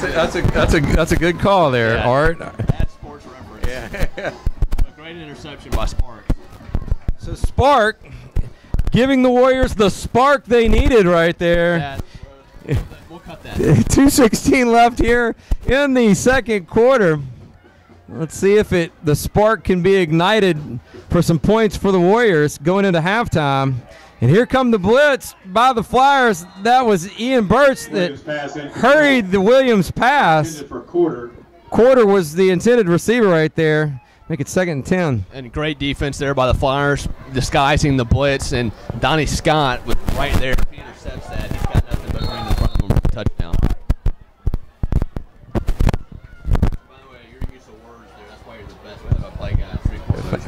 The best play-by-play guy that nobody knows. 2nd and 10 for the Warriors. Williams' pass is complete to Will Ellender, and Ellender takes it across midfield down to the 47-yard line. That'll set up a 3rd and 3. Jack Bodden on the stop for the Flyers. Great catch there by Will Ellender, and the Warriors kind of taking a few pages out of the Gain of 7. 3rd and 3. Clock moves with 1:50 left. The Flyer crowd not making much noise. And that Williams pass is going to be intercepted! Intercepted by number 2, Jared Savannah! So Jared Savannah with a big play for the Flyers. And with 1:36 left here in the second quarter, Allen and company will have one more shot to put some points on the board for the Flyers. Great job by Savannah staying with Sparks as you ran down the sideline. Sparks tried to get away with a push off, but Savannah staying right there. Good job turning and looking for the football and coming down with the interception. We've had a couple of great plays by the Flyer defensive backs tonight. Just as I was bemoaning the lack of crowd noise, I think it was the quiet hush over the crowd that may have confused St. Frederick's. I don't know. Yeah, no, it's weird when you're playing a game of football and it's quiet.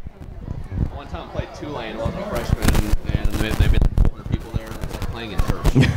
So let's see if Jeter decides to put the pedal to the metal or just take this thing into the locker room. He'll hand off to Matt Ramsey, and Ramsey is lucky to get back to the line of scrimmage, and that's it.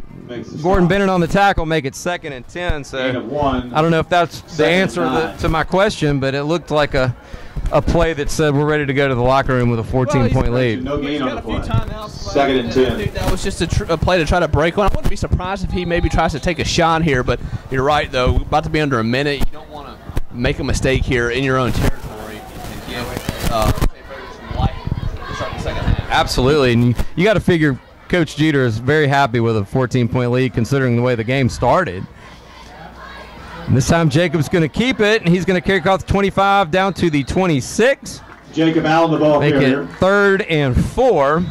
And let's see if we get a timeout here. Gain of 6, 3rd and 4 at the 26. Looks like the clock is stopped.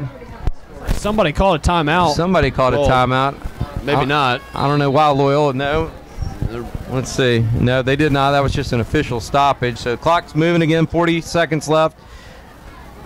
The Flyers with the scoreboard shows no more timeouts. No, excuse me, shows all 3 timeouts, but I don't know that that's right for St. Frederick's. And that Allen pass is complete to the left sideline to the 38. Reggie Thomas on the reception. It's a Flyer first down. Gain of 12. So gain of 12 on the play. 25 seconds left in the second quarter. So looks like maybe he does want to set it up for one shot here with no time left kind of deal. And you mentioned before Montour's range about 30 to 35 yards, right, for field goal attempt? Yeah, that's what Michael said. Anything over 30 was up for debate. So Allen rolls right, looks downfield, passes incomplete. Pass incomplete. He was looking for John Williams, but Williams wasn't able to hang on to that one. First time tonight he wasn't able to hang on to one. Yeah, good throw by Allen. Williams, I think, trying to maybe get a little bit ahead of himself, try to turn upfield there. It's a rare drop from the sure-handed Williams. 19 seconds left in the second quarter. 2nd and 10 from their own 38-yard line are the Flyers.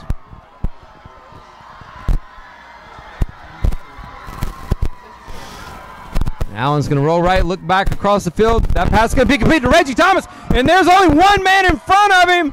And he's able to get out of bounds at the 25-yard line with 8 seconds left. And they may very well be in Monsoor field goal range right now.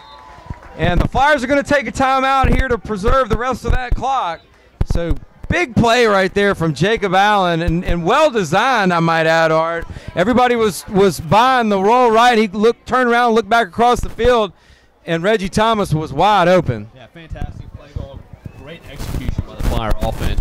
It's a 36-yard gain by Reggie Thomas. Well, they moved them back to steady Out on the play. 46-yard line, so this would be a 42, 43-yard field goal attempt. Probably out of their range, so I think you just take a shot at the end zone here. Well, I tell you what, you may see Jacob Lafitte. Jacob Lafitte has shown that he can kick a 50-yard field goal in practice. So we will see what Coach decides to do right here. It looks like he's going to send the offense back on the field. You know, right here, to me, the play would be to see if you could maybe draw him offside and get that field goal a little bit 5 yards closer. Might make all the difference.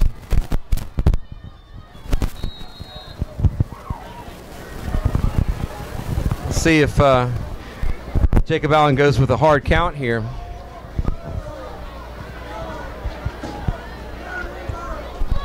Nope, they're going to snap it, and he's going to look to the end zone, but he's going to have nobody, so he'll eat that one, and they'll take it to the locker room. Actually, got 1 second left. I'm sorry, there's 1 second left. 1 second left. The sack is a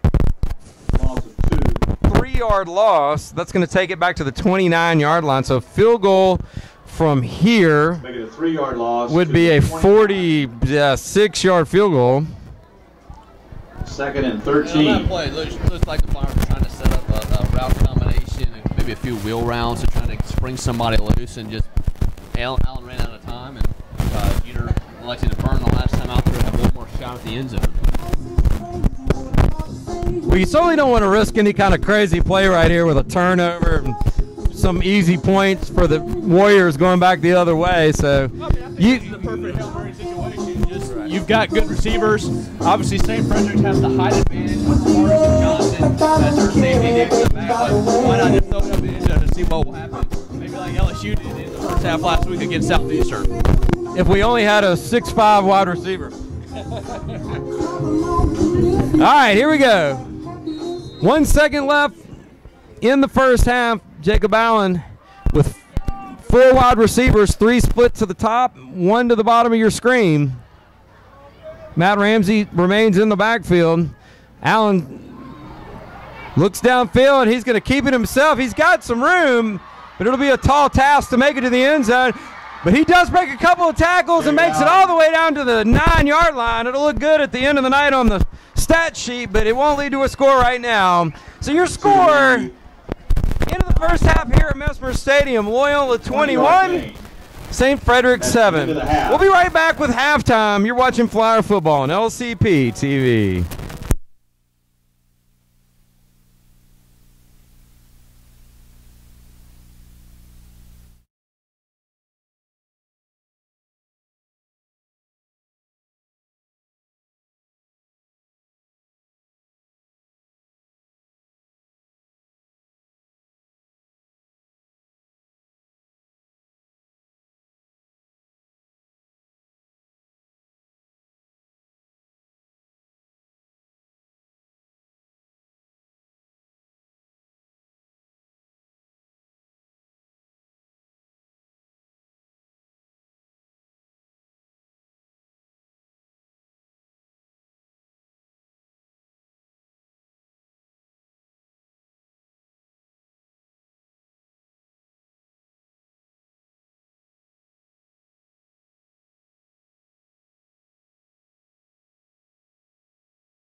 Welcome back to Mesmer Stadium. A couple minutes left here at halftime, and the Flyers leading 21-7. The game started out, all St. Frederick's drove right down the field and turned it over inside their own inside the Flyer 5-yard line. Flyers got it back, had to punt out of their own end zone. St. Frederick's muffed a punt.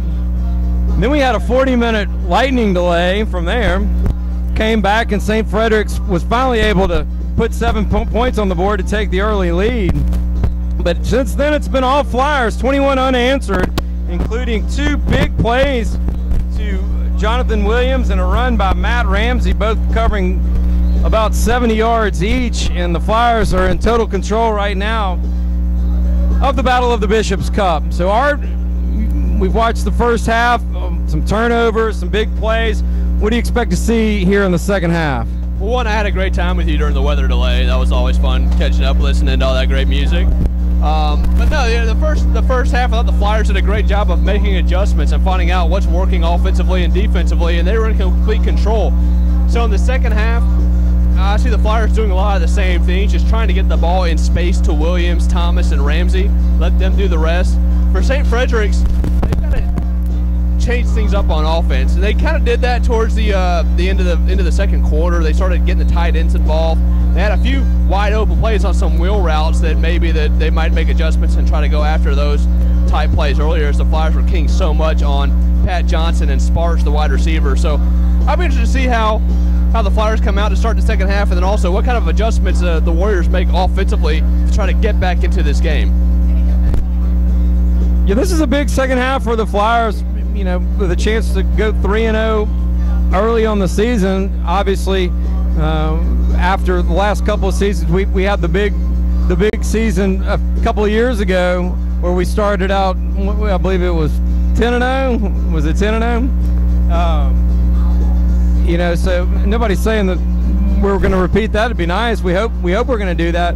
But a 3-0 start would be a big deal right now. Yeah, and I had a chance to speak with Steven Jeter right before their matchup week 1, and he mentioned that, you know, he's got seniors in place that have been through the program, they've been through the ups and downs, and they're ready to go. And then, you know, his defense, he's really excited about how together his defense plays for being so young. Only one senior on the starting defense, but you've seen tonight they are flying to the ball, they're making plays, they're picking each other up if a play goes wrong, they're playing as a unit, and that's what you like to see. In years past, you know, there'd be times when Loyola had that kind of bend don't break defense, and when it broke, it was bad. And so tonight the Flyers they played together as a unit, and so he's excited about the potential of what this season could be if they continue to buy into the program and to buy into what they're doing. Well, the Flyers are going to have an opportunity to add on to their lead right off the bat here in the second half, as they are going to get the football first. You got to figure if the Flyers can come down and put some points on the board right here in this first possession of the third quarter, that would go a long way towards, you know, the positive vibe, so to speak, of the Flyers, and also kind of be a gut punch to St. Frederick's. Yeah, that'll be what's huge is St. Frederick's gets stuck to their game plan throughout the first half. If they get down by 21 here to start the third quarter, they're going to have to change it up and go to a fast-paced offense, because at that point, down 21 in the second half, you're not keeping up with this Flyers offense when it's clicking. John Williams. So John Williams and Matt Ramsey back deep to receive. Looks like the Flyers have moved some of their return men. It looks like Ramsey and Reggie Thomas, I believe, have switched spots. Wasn't Reggie Thomas deep earlier? So Coach Mitchell playing the chess game on special teams right now. He loves this stuff. I've seen him at Rhino Coffee just grinding film. And he puts him right on the spot. He couldn't have put Reggie Thomas in a better spot, and he'll take that and pick up a couple extra yards. And the Flyers will have it 1st and 10 from their own 34 to start the second half. You know, it's rare in high school football to have a quality, dedicated special teams coach, and you see that with the Flyers special teams. They've been It'll be a little ball to the 34-yard line.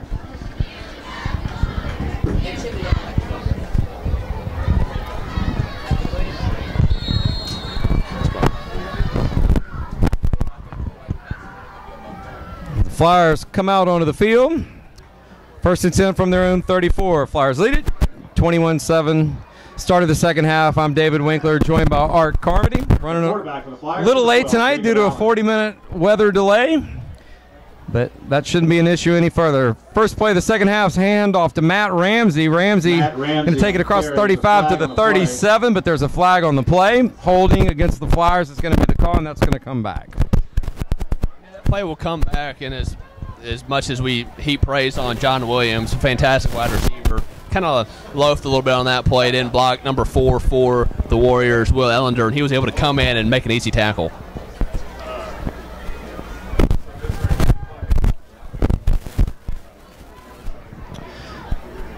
So after the penalty, it'll be a 10-yard penalty, which will be a 10-yard penalty. It'll be first and 20. 24. Not the start the Flyers were looking for. Well, let's see if they can shake it off and get going in the right direction here. Wouldn't be surprised to see another screenplay. That's been so effective for the Flyers deep in their own territory. First and 20 from their own 24-yard line. Jacob Allen. He'll take the snap. Look left, pass is complete to Reggie Thomas out to the 35-yard line. Gain of 11, and it'll make it 2nd and 9. Second down 9. Reggie Thomas, field awareness there, keeping 1 foot in bounds to make that catch. Reggie Thomas, a 6 foot, 180-pound junior, so he'll be back next year.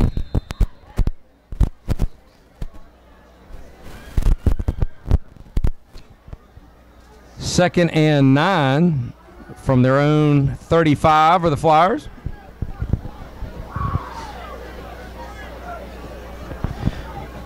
John Williams in motion, fakes the handoff to him. Allen throws right, incomplete. He was looking for Matt Ramsey, and just over his head, make it 3rd and 9. Ramsey. Another great route run by Jackson Kerr there as he broke it off. At that point, Allen committed to throwing to Ramsey, but Jackson Kerr was wide open. When I like what Allen did there too, you know, he was, like you said, committed to throwing to Ramsey. Ramsey was covered, and so he didn't risk a turnover, try to force it in. He just put it over his arms where only he could get it. Went out of bounds, lived to fight another play. 3rd and 9. Handoff's going to go to Ramsey. Ramsey's got a nice hole. He across the 40. He's going to fight his way down to the 44. He's about a yard shy of a first down, but there's another flag on the play. Yeah, it looks like they're going to call number 45, Ronnie Bill, for holding, but I actually thought that was a great block to spring Ramsey free. So early here in the second half, the Flyers have a couple of penalties negating some decent plays.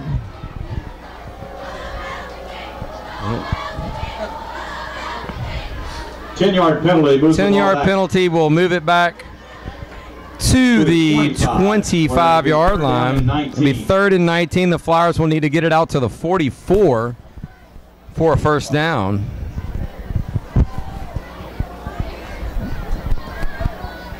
The second half seems to have started with a bit of a slower pace, Art.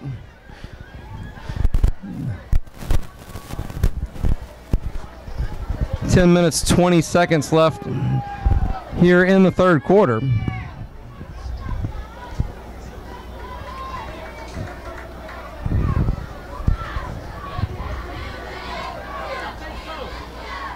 Allen's going to hand it to Ramsey. Ramsey's got another nice hole. Ramsey breaks a tackle. Ramsey across the 44, down to the 45. First down, Flyers. 20 yards on the gain, but another flag is on the field. Let's see what that one is. It's in the area of holding again, unfortunately, if you're a Flyer fan, but let's see.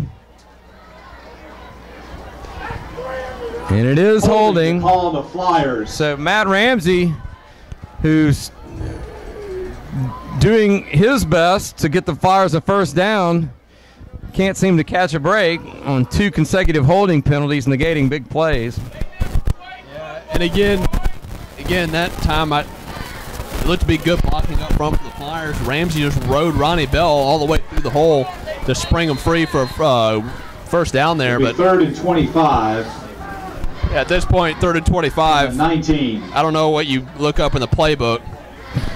You know, I would, if they can find it, another slant to John Williams probably wouldn't be a bad call. Hey, that's always the default. Of course, with no safety help, looks like Williams is one-on-one over there with Jace Bernard. Why not just throw it up? And that's exactly what they're going to do. But it's going to be actually, excuse me, that was Reggie Thomas, not Williams. Yeah, it looked to be a little miscommunication Yeah. between Thomas and Allen there. Allen just kind of threw it up. Almost could have been picked off if St. Frederick was paying attention. So 4th and 25, the Flyer punting unit will come onto the field. Warriors should get the ball in good field position. Haven Smith, the punt. Ford Sparks will stand at his own 47-yard line. So assuming he catches it anywhere near there, they're going to probably end up with the ball on the Flyer side of the 50-yard line here.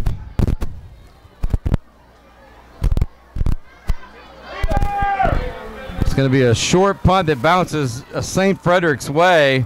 Oh, the Flyers jump in there and down it at the 32-yard line. And St. Frederick's is going to have fantastic field position to start the second half. Punt is down at the 33-yard line.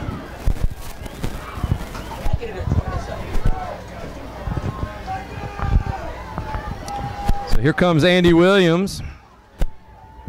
His first shot of the second half. 9 minutes, 21 seconds left of Loyola. in the third quarter. 21-7 Flyers, your score right now. But St. Frederick's immediately threatening here to start the second half.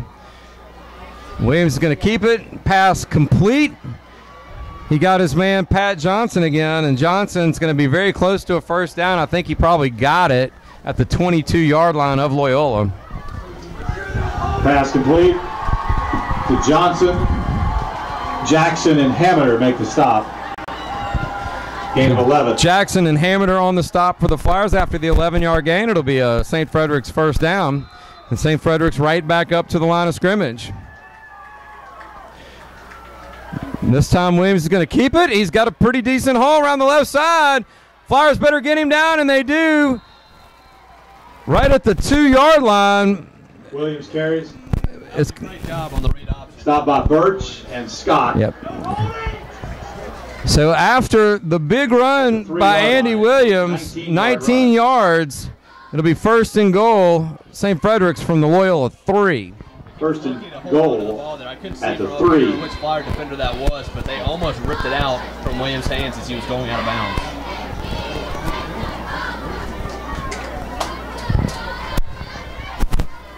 It's a first and goal from the 3. Bernard in the backfield with Williams, and Williams is going to keep it. He tries to stay on his feet. He picks up maybe 2 yards down to the Flyer 1. Make it second and goal from the 1. Hammer on the stop for Loyola. Gain of 2, second and goal. You gotta love that formation though by St. Frederick's right there. Just that Nebraska power eye. We're just gonna try to bulldoze it in from the 1 yard. Williams is an effective runner. There's no doubt about it. As we mentioned, he had 115 yards on the ground last week.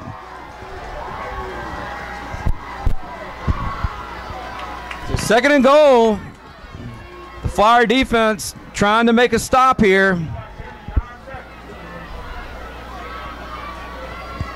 Full house backfield.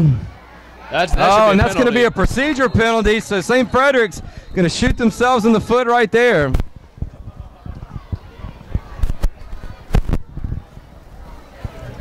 The center just took off a little bit early, of all people. Looked like the center. False card.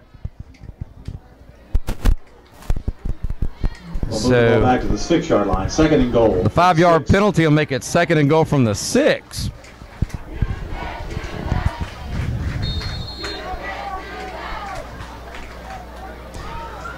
And then that same bunch and Pat Johnson split left. Williams is going to run right, and Williams is going to power his way down to about the 1.5 yard line. This will set up a big third down and a very long 1 yard. Savannah on the tackle for the Flyers. This is obviously 4-down territory, so if I'm St. Frederick's, I just line up in that same formation and try to pound it in. Third and goal. These 2 plays. It looks like St. One of Loyola. Let's see. No, looked like they were going to call timeout and talk about it, but they're not. So 3rd and goal from just inside the 2-yard line. And St. Frederick's going to go 3 wide right here.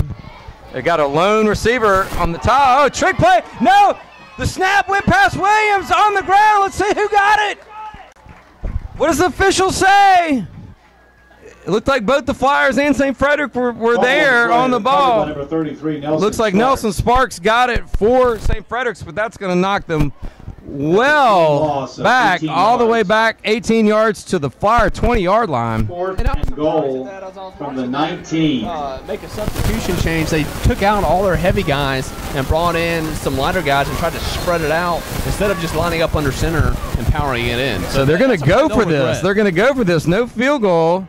Williams, heavy blitz that time. Tremendous job by Luke Hammeter, who got in there and just put an absolute lick on Andy Williams and forced a bad throw. So the bad snap leads to a 4th and 19 play. And Art, are you surprised? I mean, with 6:28 left here in the 3rd quarter, are you surprised they didn't try to just put 3 on the board right there and go for a 4th and 19 right there? I like that play. They've had success just throwing it up to their receivers with the height advantage they've had over the Flyer defensive backs. But really, that 3rd and goal play, when you kind of they went away from what was successful for them, that really hurts them. So Jacob Allen looks to throw. That pass is incomplete, bobbled by John Williams, and lucky that it wasn't picked off. Looked like Will Ellender almost got his hands underneath that ball as it was falling to the ground, and it looks like Ellender. No, that's not Ellender. Excuse me. Let's see who's down for St. Frederick. St. Frederick's has a man down. Looks like you got the wind knocked out. I cannot tell who that is. But Williams. It's like is that number 2? It looks like maybe that's Tyler Kincaid.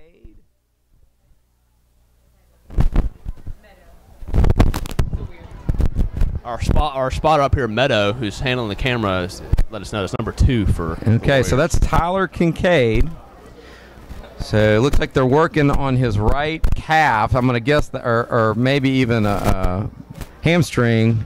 So it's like a cramp. That looks like definitely a cramp. So hopefully Tyler will be okay and get back out here in a minute. Yeah, but John Williams. There's time out on the field. On that play. Yeah. There was nobody in front of him. He was going to go the distance. You almost wonder whether he didn't see that too, which took his eyes off the ball for a half a second. The Flyers are fortunate right there that didn't turn into a turnover. So we're going to have a timeout right here. So, Art, 6 minutes, 20 seconds left here in the 3rd quarter. Kind of back and forth here. Neither team can quite get any steam going offensively. What do the Flyers need to do to punch it in right here and get some points on the board and get some real separation? They just need to keep doing what they're doing. They've had some wide open missed opportunities on their last 2 drives, especially that one right there. A good throw by Allen Williams, usually sure-handed, probably saw a touchdown and took his eye off the ball for a split second. So I wouldn't change a thing if I'm Steven Cheater in the Flyer offense. And defensively, you got to love the effort there. The de facto goal line stand to keep the Warriors out of the end zone and really stop any momentum that they were getting by driving down the field. So as we come back to action here after the timeout, it'll be 2nd and 10 from the Loyola 19-yard line. Flyers lead it 21-7, 6 minutes, 20 seconds left here in the 3rd quarter.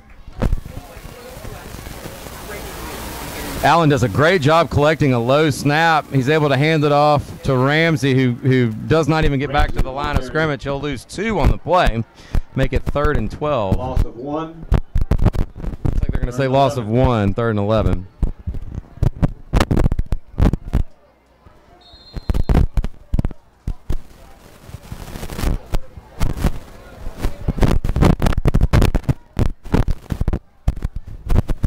Flyers in no hurry right here. It's really quiet. The ambient noise is down. My guys over there, the 5 drummers, and they got the cymbals.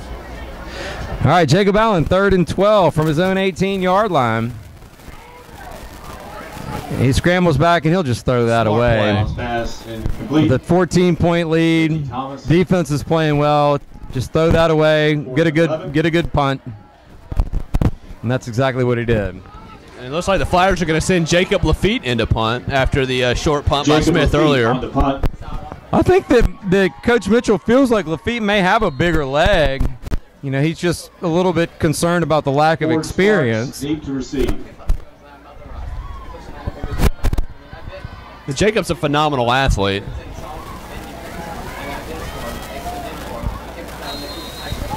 And let's see what that is. Offsides against St. Frederick. Looks like they were lined up offsides, so tack on about 5 more yards to that. Offsides against St. Frederick. Lined up in the neutral zone.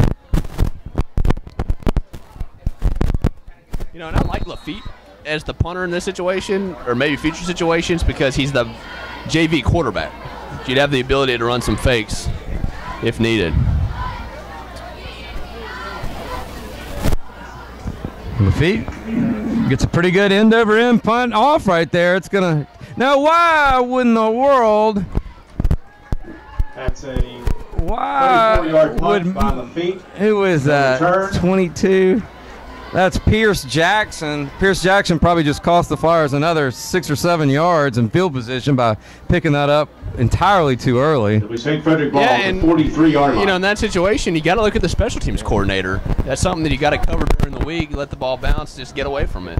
I'm sure that Coach Mitchell, tonight at the meeting, at the post-game meeting tonight, we may have to discuss that with Coach Mitchell. I'm going to bring it up as a concerned fan. 1st and 10, St. Frederick's from their own 43-yard line.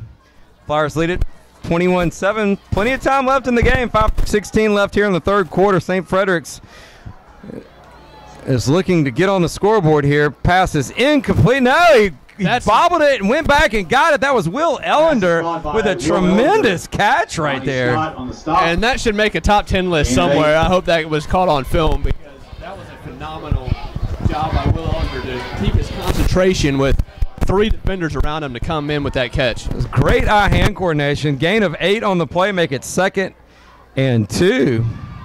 Flyers with great coverage just made a tremendous catch. 2nd and 2, St. Frederick's from the Flyer 49.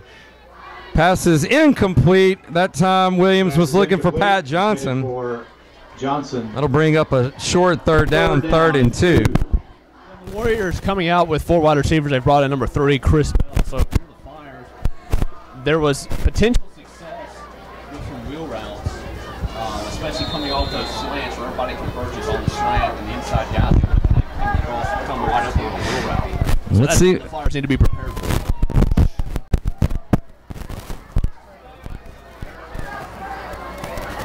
It looks like they're going to double Johnson this time. This time Williams is going to keep it, but he's going to get tripped up at the 50-yard line. That was Jack Bodden that got there first and made him lose his balance.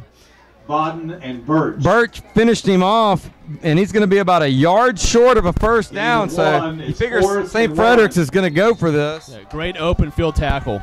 I don't think there's any doubt in my mind that Williams will keep this, but I've been wrong before, Art. And if I'm Williams, I'm running. Well, here we go. D'Antoni fill that spot there. There's a wide open. Yeah, right up the A gap. Right up the A gap is wide open. St. Frederick. So timeout, St. Frederick's. The sports medicine team from Christus Highland Hospital, along with doctors Edward Anglin, George Byram, Carlton Holtz, Timothy Talbert, and Craig Springmeyer of the Highland Center of Orthopedics, provide all of the sports medicine care for Loyola.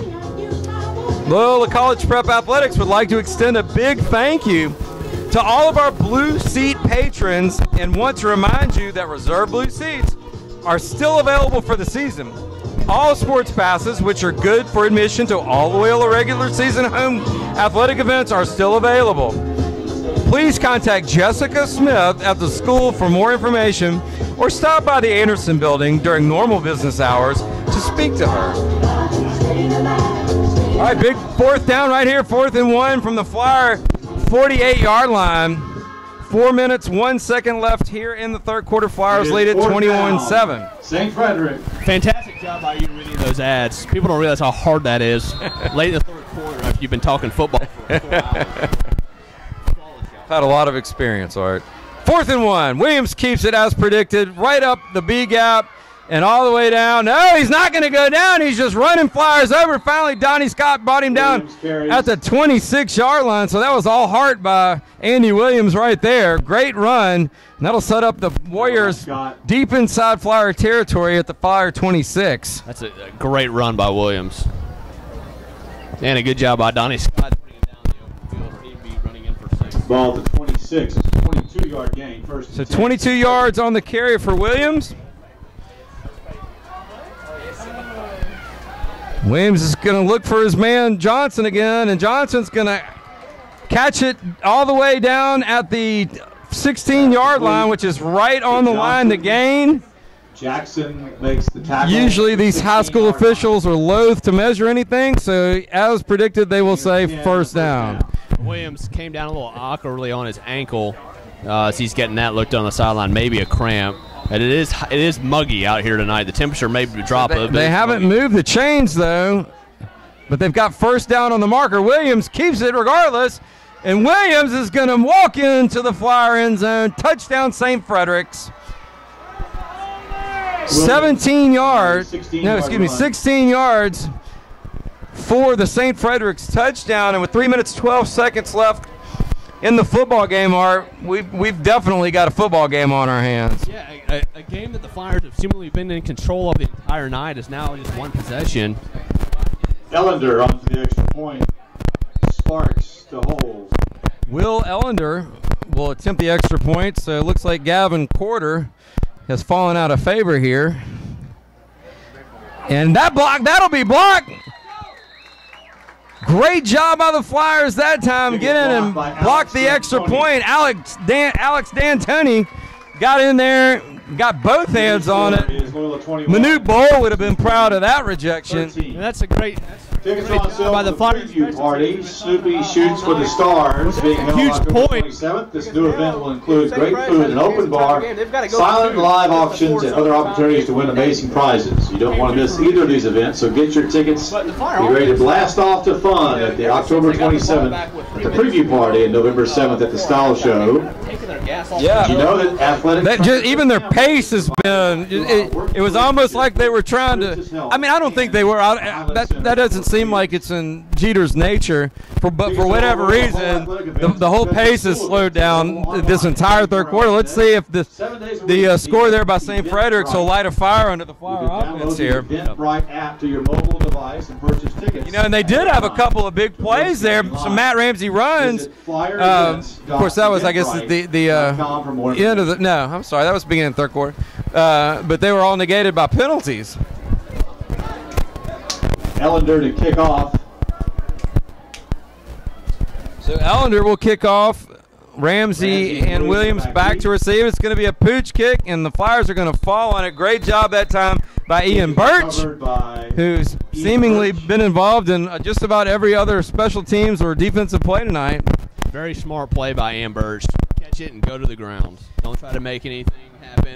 Could already force a turnover of some sort. It'll be Fireball to 41. So the Flyers will have it 1st and 10 from their own 41. So very solid field position here in their possession to answer the Warrior score.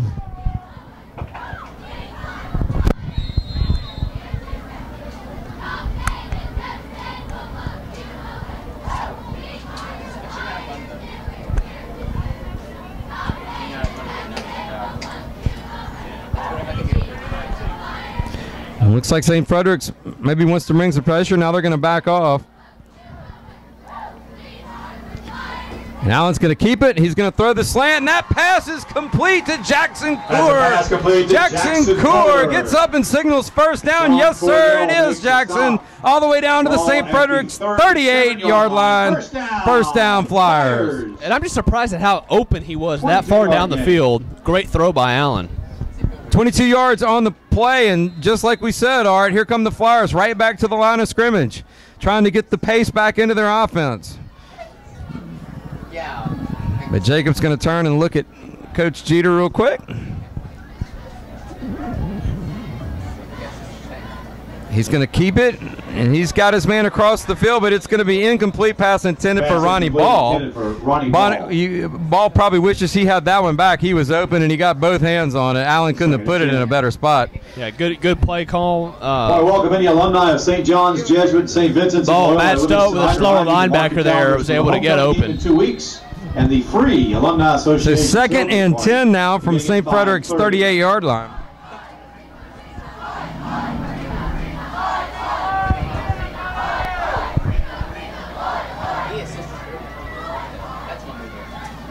This time Allen's going to keep it. He's got a little room around the left side. He drives through two St. Frederick's defenders all the way down to the 31-yard line. He'll be about 3 yards shy of a first down. Be 3rd and 3. Allen gains 6 on the play. It'll be 3rd down and 4 from the 31.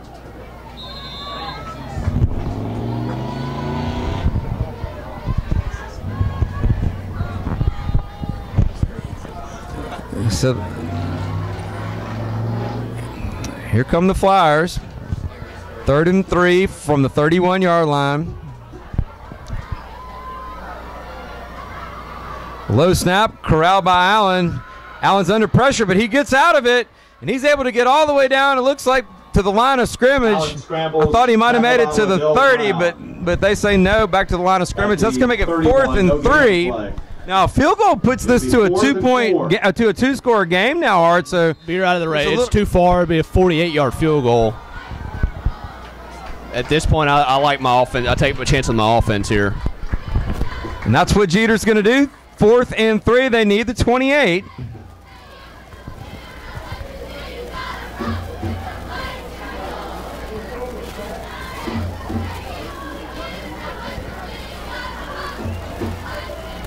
And Allen's going to keep it himself.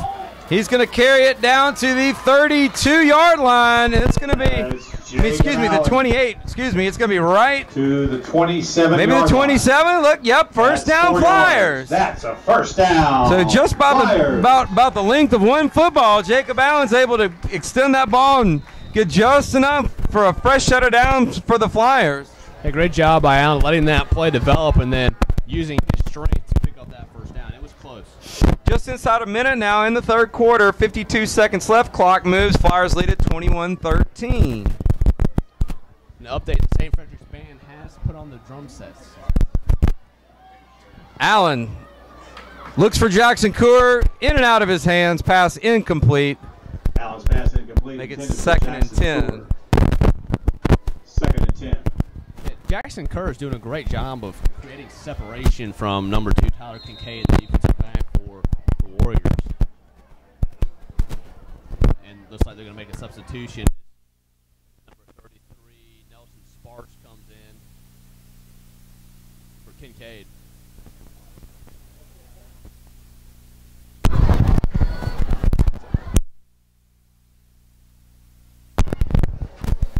Low snap. Allen's done a great job of collecting those all night tonight, and that pass is going to be intercepted. He was well overthrown, the intended receiver, Reggie Thomas. Chase Bernard picks it up, and the St. Frederick's is going to have it at their own 3-yard line. It looked like that low snap, and Jacob Allen kind of hurried the throw. At the 3-yard yeah, line. Thomas had the inside leverage on the defensive back, but just the high throw. Bernard, great job reading it and calling it in for the interception. And again, here we go. The Warriors, it's a one-possession game. It's just assuming would be the last play of the 3rd quarter.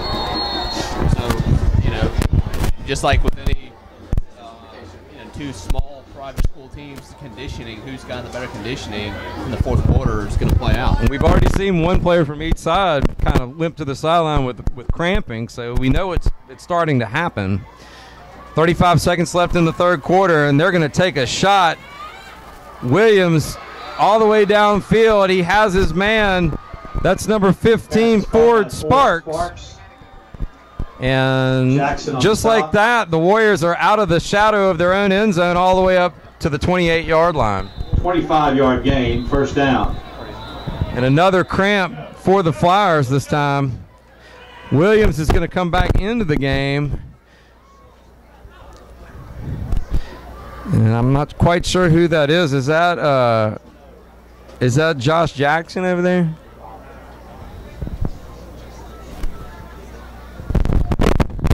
So now it's interesting. Williams coming in to play defensive back. Your best receiver, or one of your best receivers, is going to be playing both ways. How's that going to affect him offensively?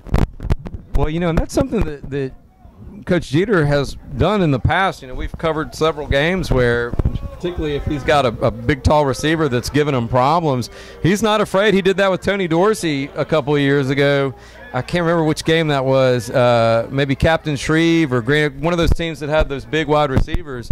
And he didn't have any problem throwing his starting wideout out there to see if he could get a little bit better matchup.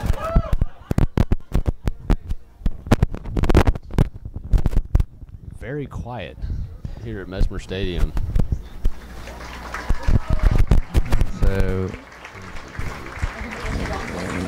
I believe that was indeed Josh Jackson. Injured player number 30, Joshua Jackson. Looks like he's walking pretty well there, so hopefully that is just a cramp. He's kind of holding the back of his right leg. Hopefully that's not anything worse. Or favoring the back of his right leg, I should say.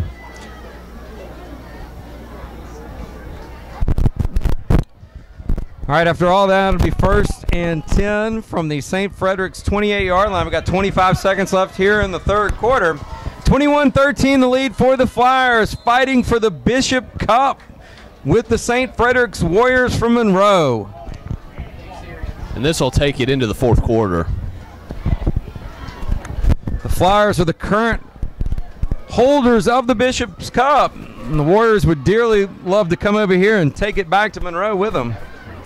And it looks like Coach Robinson's going to be content to just let the third quarter expire. That's exactly what's going to happen. So your score here from Mesmer Stadium, Loyola 21, St. Frederick's 13. We'll be right back. You're watching Flyer Football on LCP TV.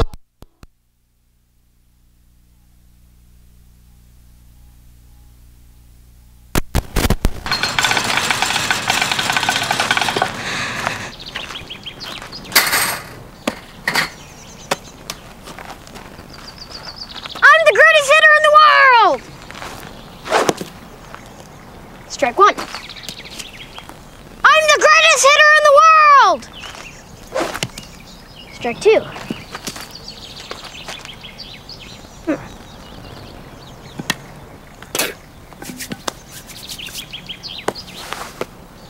I'm the greatest hitter in the world!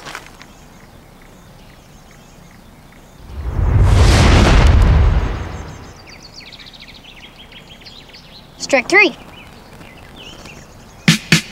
Wow! I'm the greatest pitcher in the world! Yes! Optimism. Pass it on. A message from the Foundation for a Better Life. Start of the fourth quarter. St. Frederick's has it 1st and 10 from their own 28-yard line, and the Flyers do a great job of stuffing that run. He'll lose a yard. That's Sparks on the carry. Bodden was there first, and Durrell came in and helped finish him off, make it 2nd and 11. Loss of 1, 2nd down 11.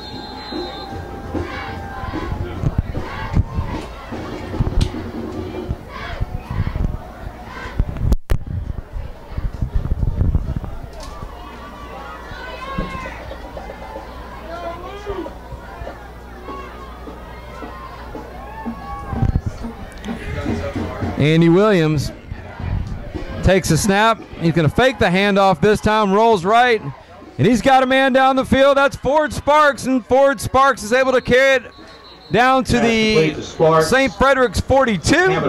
That'll be a gain of 15 and a St. Frederick's first down. That's just a well-executed play by the Warriors offense. They ran that to perfection on their first couple plays of their opening drive of the night. Went away from it when they're having success with other things, but now I'm bringing that back, and that's something the Flyers have to be prepared for.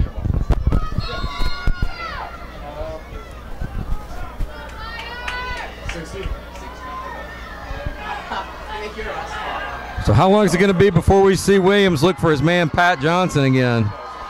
Williams is going to keep this one. He's got a big hole. He's finally knocked down by John Williams, but not before he has another first down, gain of 12 on the play, and into Flyer territory at the Flyer 46. And we don't have the stats up here, but Williams has had a big night running the ball. Gain of 12.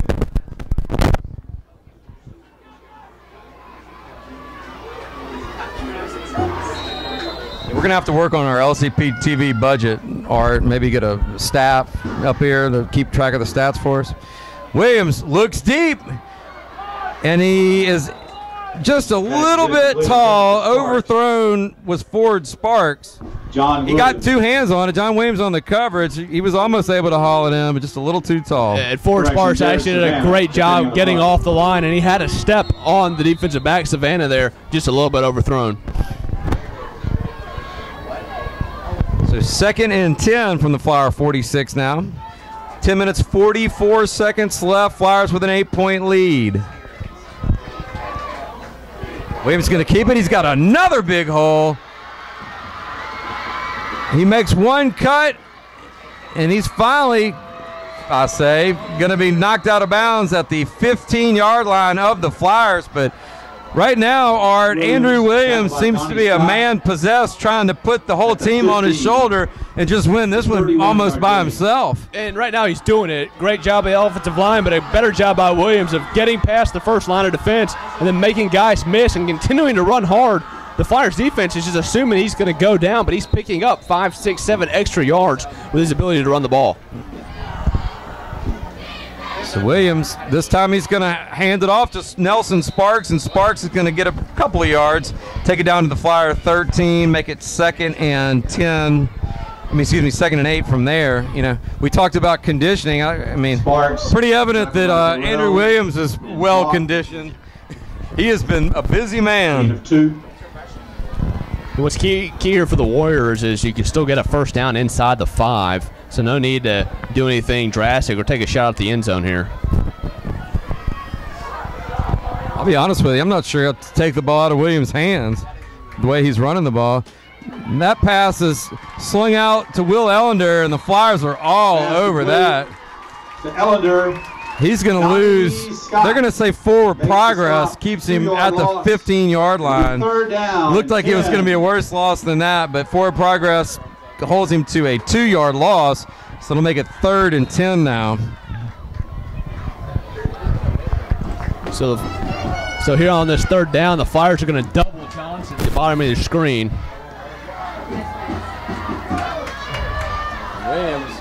Williams is under pressure, and that pass is incomplete. Pass incomplete, intended for Nelson Sparks. I believe that was 4th down. Was that D'Antoni on the pressure right there, Art? Yeah, D'Antoni on the pressure, and then Jared Savannah almost with the interception. I tell you what, that's one thing that the Flyers have done really well tonight. They've had some very well-timed blitzes that have put pressure on Williams. And Williams, really under pressure, has thrown some questionable passes. Yeah, and I'm sorry, that was Dylan Williams. Almost had the interception there for the Flyers. So a big field goal here. This would bring it inside a touchdown. A 32-yard field goal attempt by Will Ellender. And the kick is up, and it is good. Good. So 9:05 left. 9:04 left here in the football game, and St. Frederick's has cut the Flyer lead to 5 at 21-16. There by Ellender, not the best of holds. Laces were facing him, but he drove right through it. Had plenty to spare. Did you know that athletic trainer Chris Campbell is provided through our working relationship with Christus Health and the Highland Center for Orthopedics? Yeah, I knew that. Yeah. If you didn't, now you do, right? Seems kind of like an open-ended question. Yeah, there's no answer on the back of that card. So yes, this we knew is that. Not a test. That's a long one. You got to read that one. Well, I was trying to find something I had time to read before you kicked the ball up here. We'll save that for a minute. We have to work on our ad reads. The length of them, at least. Yeah, we'll get our copy man, JJ, down there to cut these in half. Ellender to kick off. All right, Ellender to kick off for St. Frederick's. 9:04 left. and the Warriors only trail by 5. Yeah, he hasn't kicked it deep all night, so I'm not looking for that here either. And he doesn't. And the Flyers are able to get on it. Nice job that time by Alex Snell, corralling that kick and just taking a knee down at the 43-yard line. Good job by the Flyers special teams there. That's tough. In those situations where it's a potential onside opportunity, you kind of have to read the kicker and where the ball is positioned to have an idea of where it's going to go. All right, so 9:04 left in the football game. Flyers lead at 21-16. And they have the football back.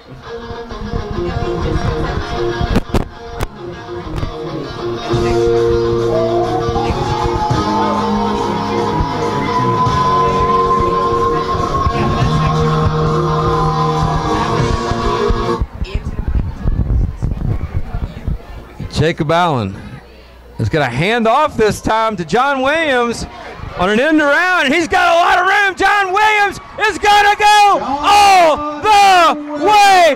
Touchdown Flyers. 58 yards on the touchdown run.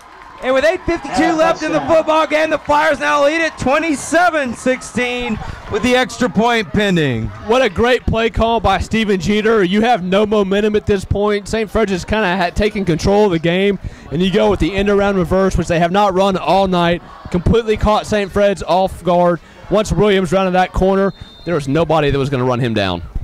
And that's just a gut punch if you're a St. Frederick's fan right there. After your team had just come down and cut it down to 5, the Flyers on the first play from scrimmage go 58 yards. It looks like the Flyers are going to go for 2 right here and try to get it up to. We'll try to get that extra point back. Jacob Allen's pass is complete. That's Ronnie Ball. So 2 points, good. The Flyers now take a 29-16 lead with 8:52 left here in the football game. 16. Yeah, if you're St. Frederick, your offense is going on a grueling drive that ends in a field goal, and you immediately have to go right back out. And now a field goal doesn't do you any good. You've got to get a touchdown. All right, tickets are also on sale for the preview party, Snoopy Shots for the Stars, being held October 27th. This new event will include great food, an open bar, silent and live auctions, and other opportunities to win amazing prizes. You don't want to miss either of these events, so get your tickets now and get ready to blast off to fun on October 27th at the preview party and November 7th at the Style Show. 58 yards, a 58-yard touchdown by John Williams. I give you a 9 out of 10 on that ad read. Matt Mansour kicks it to the up man again, bobbled a little bit by Alex Wrightsell, and Wrightsell takes it up to the St. Frederick's 39-yard line, and that's where the Warriors are going to have it 1st and 10, trailing by 13. Wrightsell on the return, tackled by Snell. Plenty of time left, Art. We've seen the Flyers with 3 one-play drives tonight. That's an 8-yard return. And the way that Andrew Williams has moved the ball, you got to figure if the Flyer defense isn't up to the task right here, that they could easily put points on the board in a hurry. It's up to the Flyers to keep him corralled and look for those big wide receivers, Pat Johnson and Ford Sparks down the field right here if you're the Flyers secondary. And it looks like the Flyers are wise to that, double covering Johnson on the left sideline. And they're going to get in the backfield quick that time. Nelson Sparks dropped for a 3-yard loss. Jonathan Durrell got there before any of the other Flyers, and it'll be 2nd and 13. And you mentioned earlier, 3 one-play scoring drives by the Flyers. The St. Frederick's offense has been on the field a lot tonight. And, you're seeing a lot of hands on hips. You're seeing a lot of, bent over players after plays. These guys are tired. They've been on the field a lot. Well, they've driven the ball up and down the field between the 20s. They just haven't been able to make a lot of hay once they got into the red zone. Pass is incomplete, intended that time for Ford Sparks, make it 3rd and 13. Good job by Ian Burch to get his hands up. It'll be 3rd and 13. Knock that away.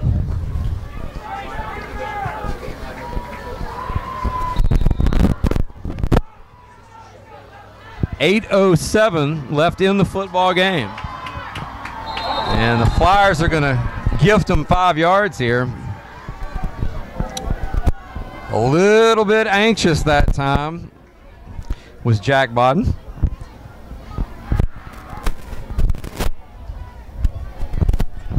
After the penalties against the Flyers. It'll be 3rd and 8 now. 3rd and 8.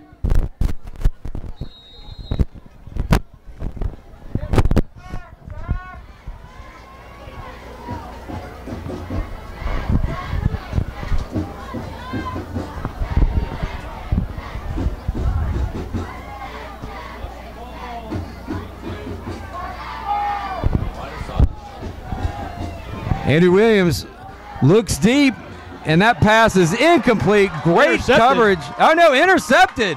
Intercepted that time. What a fantastic job by Jared Savannah. Second of the game. Jared Savannah just went up and high-pointed that ball, Art, and took it down. And the Flyers, after some shaky downfield coverage early in the game, have really tightened it up and done a great job here in the second half. Yeah, 3rd and 13, obvious passing situation, and the defensive backs do a great job of sticking with the St. Frederick's receivers. And now, if you're the Warriors, you've got to get a stop because the 33-yard line. A Flyer touchdown here just blows the game wide open. So here comes the Flyer offense. Ball sits at the Flyer 33-yard line, and the Flyers looking for a shut-the-door score right here. Allen's pass is incomplete. He threw it a little bit behind John Williams that time. But I tell you, Art, had that been a little bit better thrown ball, Williams is still running. They're leaving the middle of the field wide open. You know, it's interesting that they haven't really made any adjustments to that. Well, you got Sparks. You got Sparks, number 15, the free safety. He's doing the best job he can to try to limit the Flyers receivers. But he's kind of jumping the route a little too soon and getting caught behind the flow of the play. Jacob Allen's going to pitch out to Ramsey this time. Ramsey makes one-man miss, takes a big hit at the 38, but manages to fall forward, at the 37, manages to fall forward at the 38. Sparks came up and put a real lick on him, but Ramsey fell forward, gained another yard, and that'll make it 3rd and 6. No, 3rd and 5, excuse me. 7:27 left. The clock's moving now. Flyers lead it by 13, 29-16. Yeah. We've got a pretty impressive lightning storm in the background now, Art. Let's just hope that doesn't creep any closer to us where we have to endure another 40-minute delay. Yeah, pass is incomplete that time, looking for Jackson Coor. And that'll bring up 4th down, and I imagine we will see the punting unit here. Yeah, I'm with you. I don't want any more lightning delays, but some spectacular views from up here in the press box of the lightning going across, reviewing across the river there in Bossier. Can't think of much I would rather not see than a lightning delay with 4th down, 4 minutes left Flyers. in a 2-score football game. Yeah, you might be Vin Sculling the rest of the performance as I try to beat the traffic. Dedication, Art. You got to have dedication. They're going to go for this. 4th and 5. Jacob Allen's going to keep it. And he's not going to get anywhere near the first down. Allen stops Art, the first down. Tell me what the thought process there. I don't really know what over to St. Frederick. Coach Jeter was thinking there is now you give the ball back to the Warriors in your own territory. Still 7 minutes to go. Warriors still have 2 timeouts left. A quick score here, and they're right back in the game. It's a one-possession game again.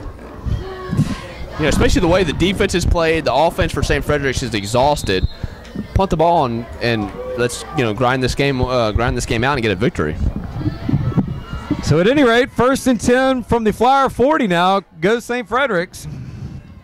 7:03 left in the football game, down 13. Plenty of time left. If you're a Warrior fan, Williams' pass is complete that time to Pat Johnson. Pat Johnson's going to take it down to the 31-yard line. It's going to be about a yard short of a first down. Tackle by It's 2nd and 1. And that was a fantastic throw by Williams. 2nd and 1.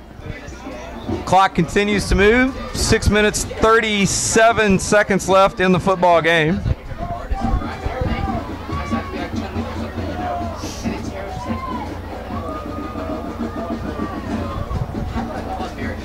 So Andy Williams keeps this one, and he's going to be brought down in a hurry that time by number 52, Sam Swack. Jonathan Durrell. Excuse me, that's Jonathan Durrell. No gain on the play.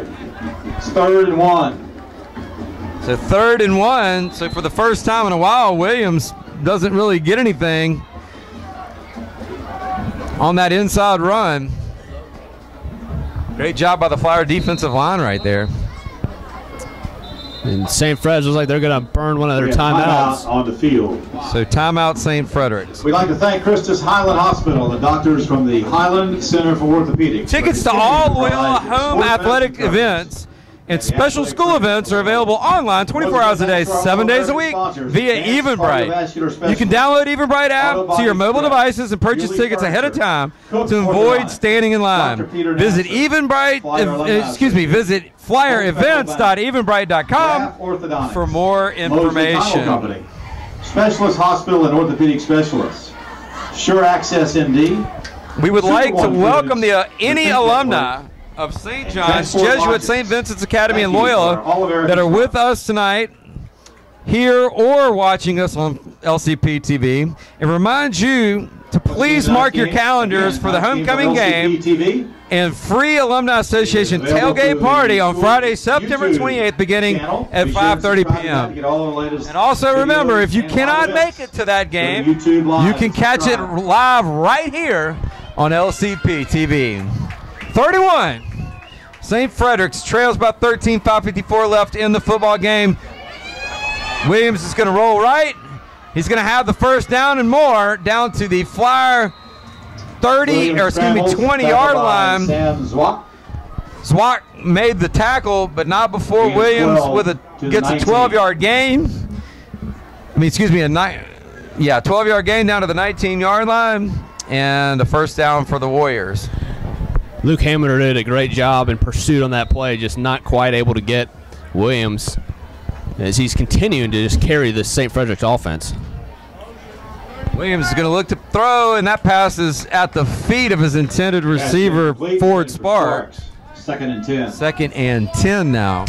Yeah, Sparks had a step there, but Williams just looked like he had trouble getting his hands around the football and try to just get it out as quick as possible. He's had some really nice throws, and he's had some kind of sketchy throws as well. But I tell you what, he's been an absolute monster on his feet. 2nd and 10 from the 20-yard line. Williams is going to keep this one.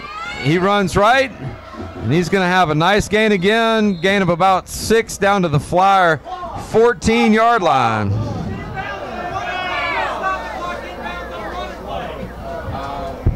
Williams carries.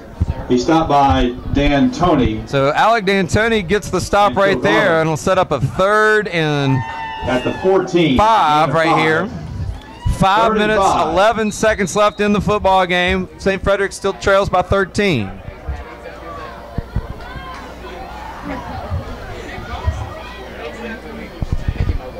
Williams taking time he doesn't have right now. Got to figure St. Frederick's wants to get a playoff before 6 seconds left on the play clock with the clock running, but they don't. And that pass is almost intercepted, but it's caught. I believe that was... pass is complete to Sparks. Sparks. He'll put it all the way down to the Flyer 3-yard line. Tackled by Savannah, but wow, Art, it looked for a second like it was going to be a pick six the other way, and next thing you know, I got Sparks fooled. is running to the 3-yard line. I got fooled. Ian Birch coming in. I thought he had the ball. I was looking for him to run, and all of a sudden Sparks is running towards the end zone. So 4 minutes, 30 seconds left now in the football game. 1st and goal from the 3. Williams is going to keep this. He looks right. He's trying to get to the corner, and he makes it. Touchdown, St. Frederick's. Andrew Williams. I said Allen again. Andrew Williams on a 3-yard touchdown run with 4 minutes, 18 seconds left in the football game. The Flyers lead 29-22 with the extra point pending.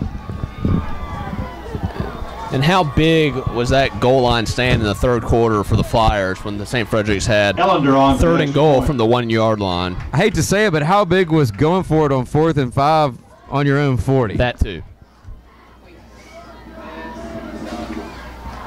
Extra point is good. The extra point is good. Flyers now lead it by 6, 29-23 with 4:18 left.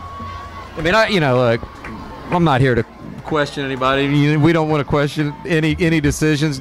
Lord knows we don't know the reasoning of anything that happens on the field, but we get the Flyers back home in 2 weeks. It'll be homecoming. Traditionally in football, that's a pretty obvious winning situation. Take on the North Carolina Rebels. Game time. I agree with you, but also knowing Steven Jeter and how much he trusts Jacob Allen in this offense, why not try to just end the game right there? Right. Well, yeah. I mean if that's what you're doing, that's clearly what your thought process is, no doubt. But the Flyers now, I don't know how many timeouts St. Frederick has. The scoreboard says 2.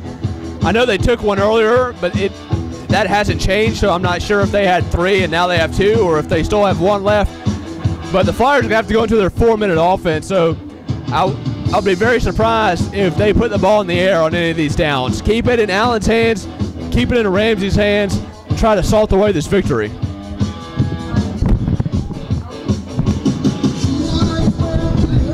All right, Flyer fans, 4 minutes, 18 seconds left. Flyers have a 6-point lead, and they're going to get the ball back right here. You got to figure that Ellender is going to pooch or squib or onside this kicks one way or another. The Flyers have most of the team up thinking the same thing, and it looks like Matt Ramsey's going to field it at the 35, and he'll have a nice return back out to the 45. And there's going to be a flag on the play. Let's see what that is. Ramsey on the return. Thrown by the 31-yard line.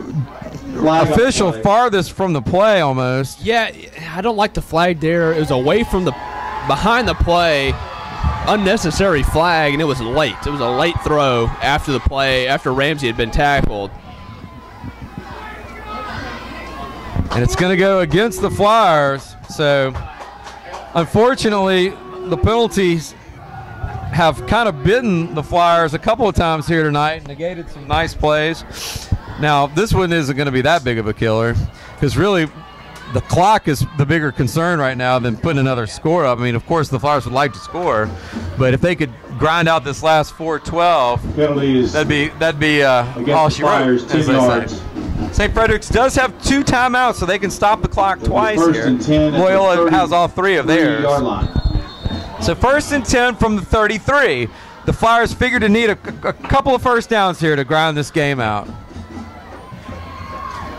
And they'll start with Jacob Allen on a nice run up the middle. He'll cross the 40 down to the 43, and he'll be very, very close to a Flyer first down. And the official says, absolutely first down, move the change. Here we go. It's a gain of 10. My favorite thing about high school officials is that they just never measure, ever. Eye test. Ever. The eye test. Yeah, it looks good. Yeah, looks good. Let's get out of here. 1st and 10 Flyers. So there's 1 first down, although they didn't burn much clock doing that, but I know that they'll take it. 3 minutes, 49 seconds left in the football game. Flyers lead it by 6. 1st and 10 from their own 43. Allen is going to roll light. He's going to put the ball in the air. Woo, that was a dangerous throw. Pass is incomplete and almost intercepted by Ford Sparks. Not quite sure why they're putting it in the air right now, but I think the best play right now for the offense is to have Williams run in motion, because the St. Frederick's defense is so scared of him getting the ball and rounding the corner that they're following him on the play. Allen can run right up the middle for an easy 7-8 yard gain. So after the incompletion, the clock stops at 3:36. Flyers will have it 2nd and 10. And this time Ramsey's going to take the handoff. He has a pretty good hole. He fights his way across the 48. He's still going all the way down to the 50-yard line, gain of 7. Mostly on the legs of Matt Ramsey right there, and tremendous heart and effort to pick up probably about 3 extra yards from the point at which it looked like he was going down. He was stopped for a gain of about 4, and he picked up those 3 yards by himself. Clock continues to move. 3 minutes, 20 seconds left here in the 4th quarter. The Flyers need the St. Frederick's 47-yard line to retain possession of the ball right here.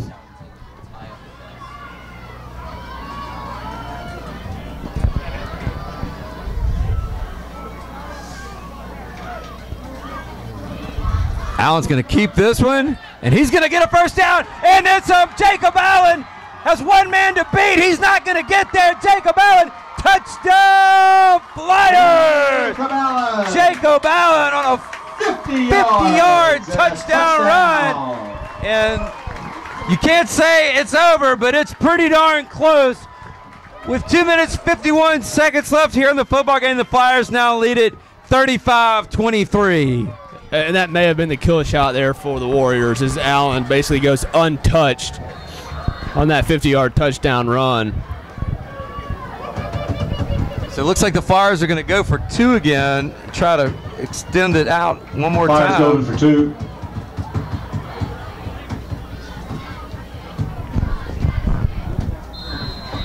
And looks like Coach Jeter wants to talk about this for a second. Timeout, Flyers.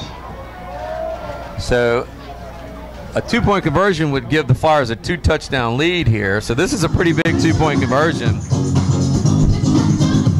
So Art, after a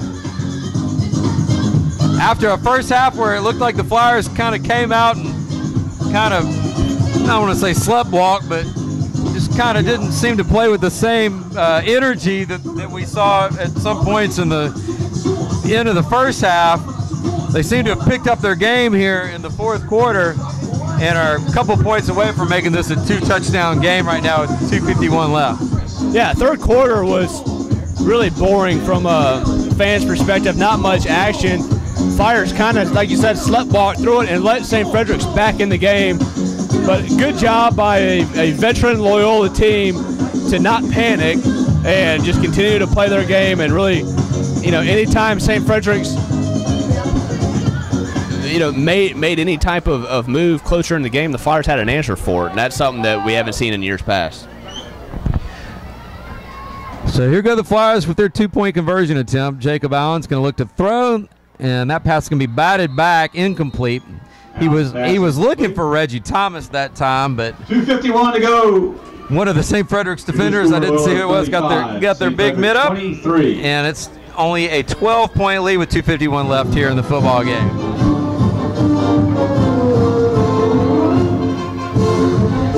One more time, we want to thank our all-American sponsors: Advanced Cardiovascular Specialists, Auto Body Express, Bewley's Furniture, Cook Orthodontics, Dr. Peter Nasser, the Flower Alumni Association, Home Federal Bank, Graff Orthodontics, Mosley Tile Company, Specialist Hospital and Orthopedic Specialists, Sure Access MD, Super One Foods, the Think Network, and Flyers Transport plays, Logic. 67 yards. The last 50 came from Jacob Allen and Matt Monsoor. So Matt Monsoor is set to kick right here.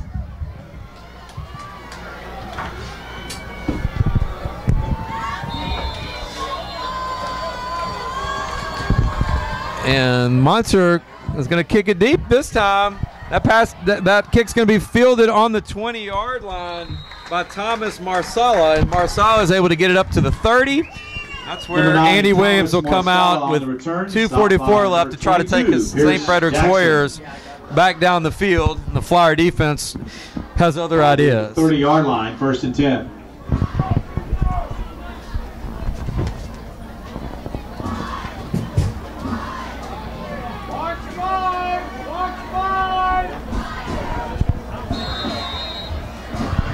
Flyer defense has really got to be careful from those long throws right now. It's like they're going to go out and double Pat Johnson again up on the top of your screen. Looks like Williams is going to keep this one. He tries to find the left side and tackled right there by number 55, Williams. Sam Zwack. Tackled by Sam Zwack. And Zwack gain of 3, 2nd and holds 7. him to a gain of 3, and it'll be 2nd and 7. But more importantly for the Flyers, the clock moves, 2:20 left in the football game.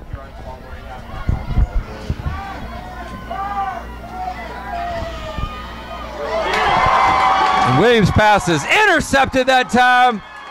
Intercepted, I believe that was by Luke Hammiter. And that'll seal it, folks. The Flyers are going to bring home the Bishop's Cup one more time in what's becoming a bit of a broken record lately. I believe this is now 3 in a row. It'll be Flyer ball at the Flyers have 2 line. minutes and 6 seconds between them and celebration time. Great job that time by Luke Hammiter, who stepped in front of the Williams pass and sealed, in all likelihood, the victory for the Flyers.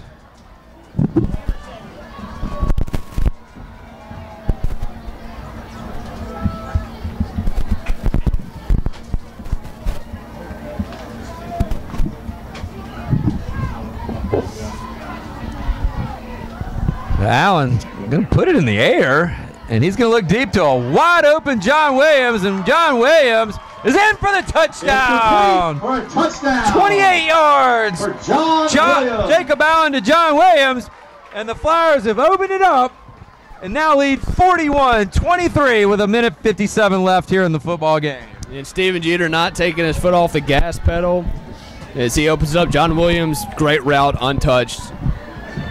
He's had a heck of a game. You got to. I will say this: you got to hand it to Coach Jeter. He is a man of his convictions. He wants to put the pedal to the metal, and that's exactly what he's going to do. Yeah, but I wonder. You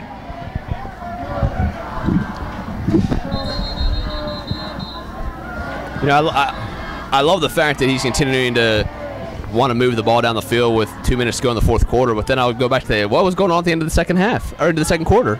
Right.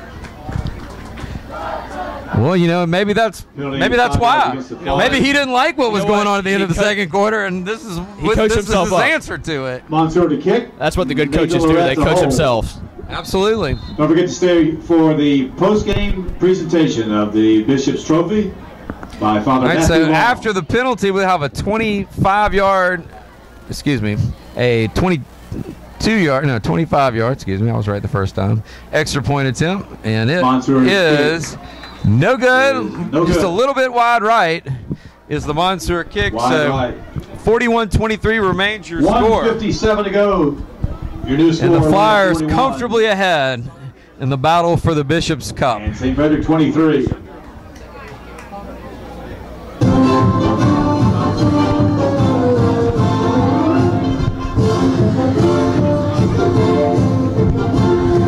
So the Flyers look like they're going to move to 3-0 on the season, and their next opponent is going to be the Sterlington Panthers in Sterlington. Head coach Lee Dottie has built an absolute powerhouse in Sterlington, who have beaten the Flyers.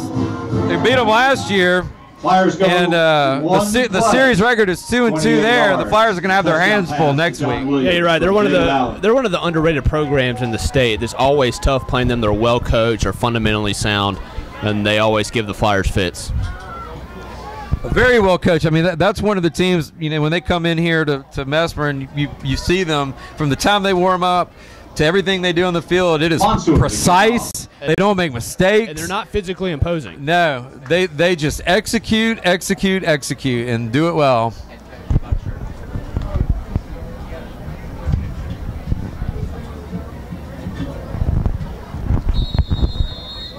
So Mansour is going to kick to the up man again. That's going to be Jace Bernard, who's going to field it, and he'll take it about to the 30. Great coverage that time by the Flyer coverage team. Coach Mitchell doing a good job of getting his guys to get down the field and make a quick tackle. Only about 6 yards on the return that time. 6-yard return. 1st and 10, St. Frederick at minute 31. 50 left. St. Frederick's with an uphill climb now, down to 18.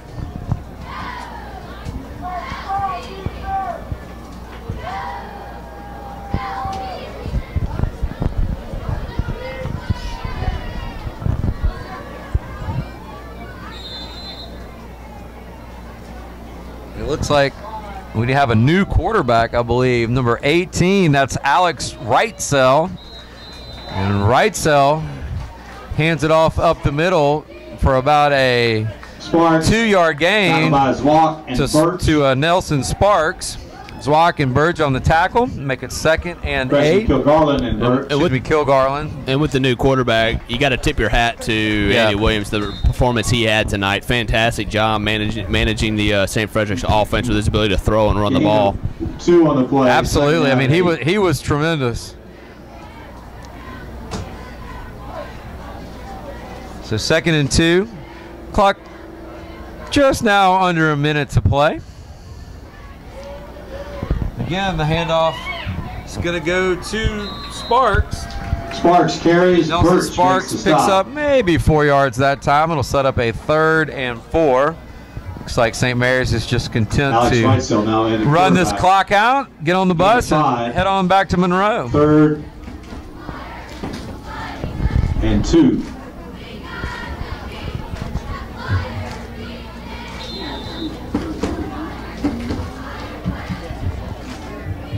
So in what will likely be the final play of the game here. And Sparks is going to take it one more time. He'll take it up right about to the 41-yard line. And that should do it. Your final score here from Mesmer Stadium is going to be Loyola 41, St. Frederick's 23. And the Flyers will take home the Bishop's Cup. Gain of 2. It is. The Flyers are going to move to 3-0 on the young season. St. Frederick's will move to 2-1. Final score is 41. And we'll be right back and wrap it up from Mesmer Stadium. You're watching Flyer football on LCP TV. Father Matthew Long.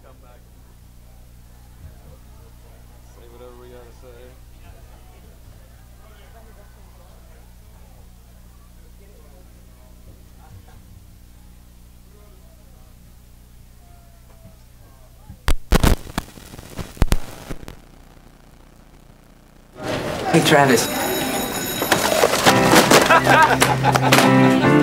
Get some friends, loser.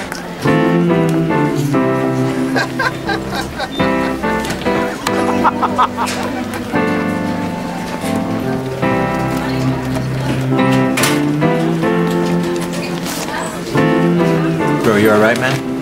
Yeah. Let me help you out. Lean on me when you're not strong. And I'll See you around? Yeah. Character. I'll help you. Pass it on. A message from the Foundation for a Better Life. It won't be long. We want to draw your attention to midfield where Father Matthew Long is presenting the Loyola Flyer football team with the Bishop's Cup. A ceremony that the Flyers have grown accustomed to over the last couple of years, Art. Although they came into the series with a 15-12 series record, the Flyers did. It's now 16-12 and really more of a commanding presence over the last few years, for sure. All right, so the Flyers will be back in action next week, where they'll travel to Sterlington, as we said earlier, who are ranked number 2 in Class 3A, so a tall order for the Flyers next week, and then they'll be back here in Mesmer Stadium on September 28th. That's homecoming, and they'll play the North Caddo Rebels right here, and we'll bring that to you in all its glory right here on LCP TV. So, Art, any last thoughts about the game tonight? No, just a great job by the Flyers sticking with their game plan and making the big plays when they had to make them.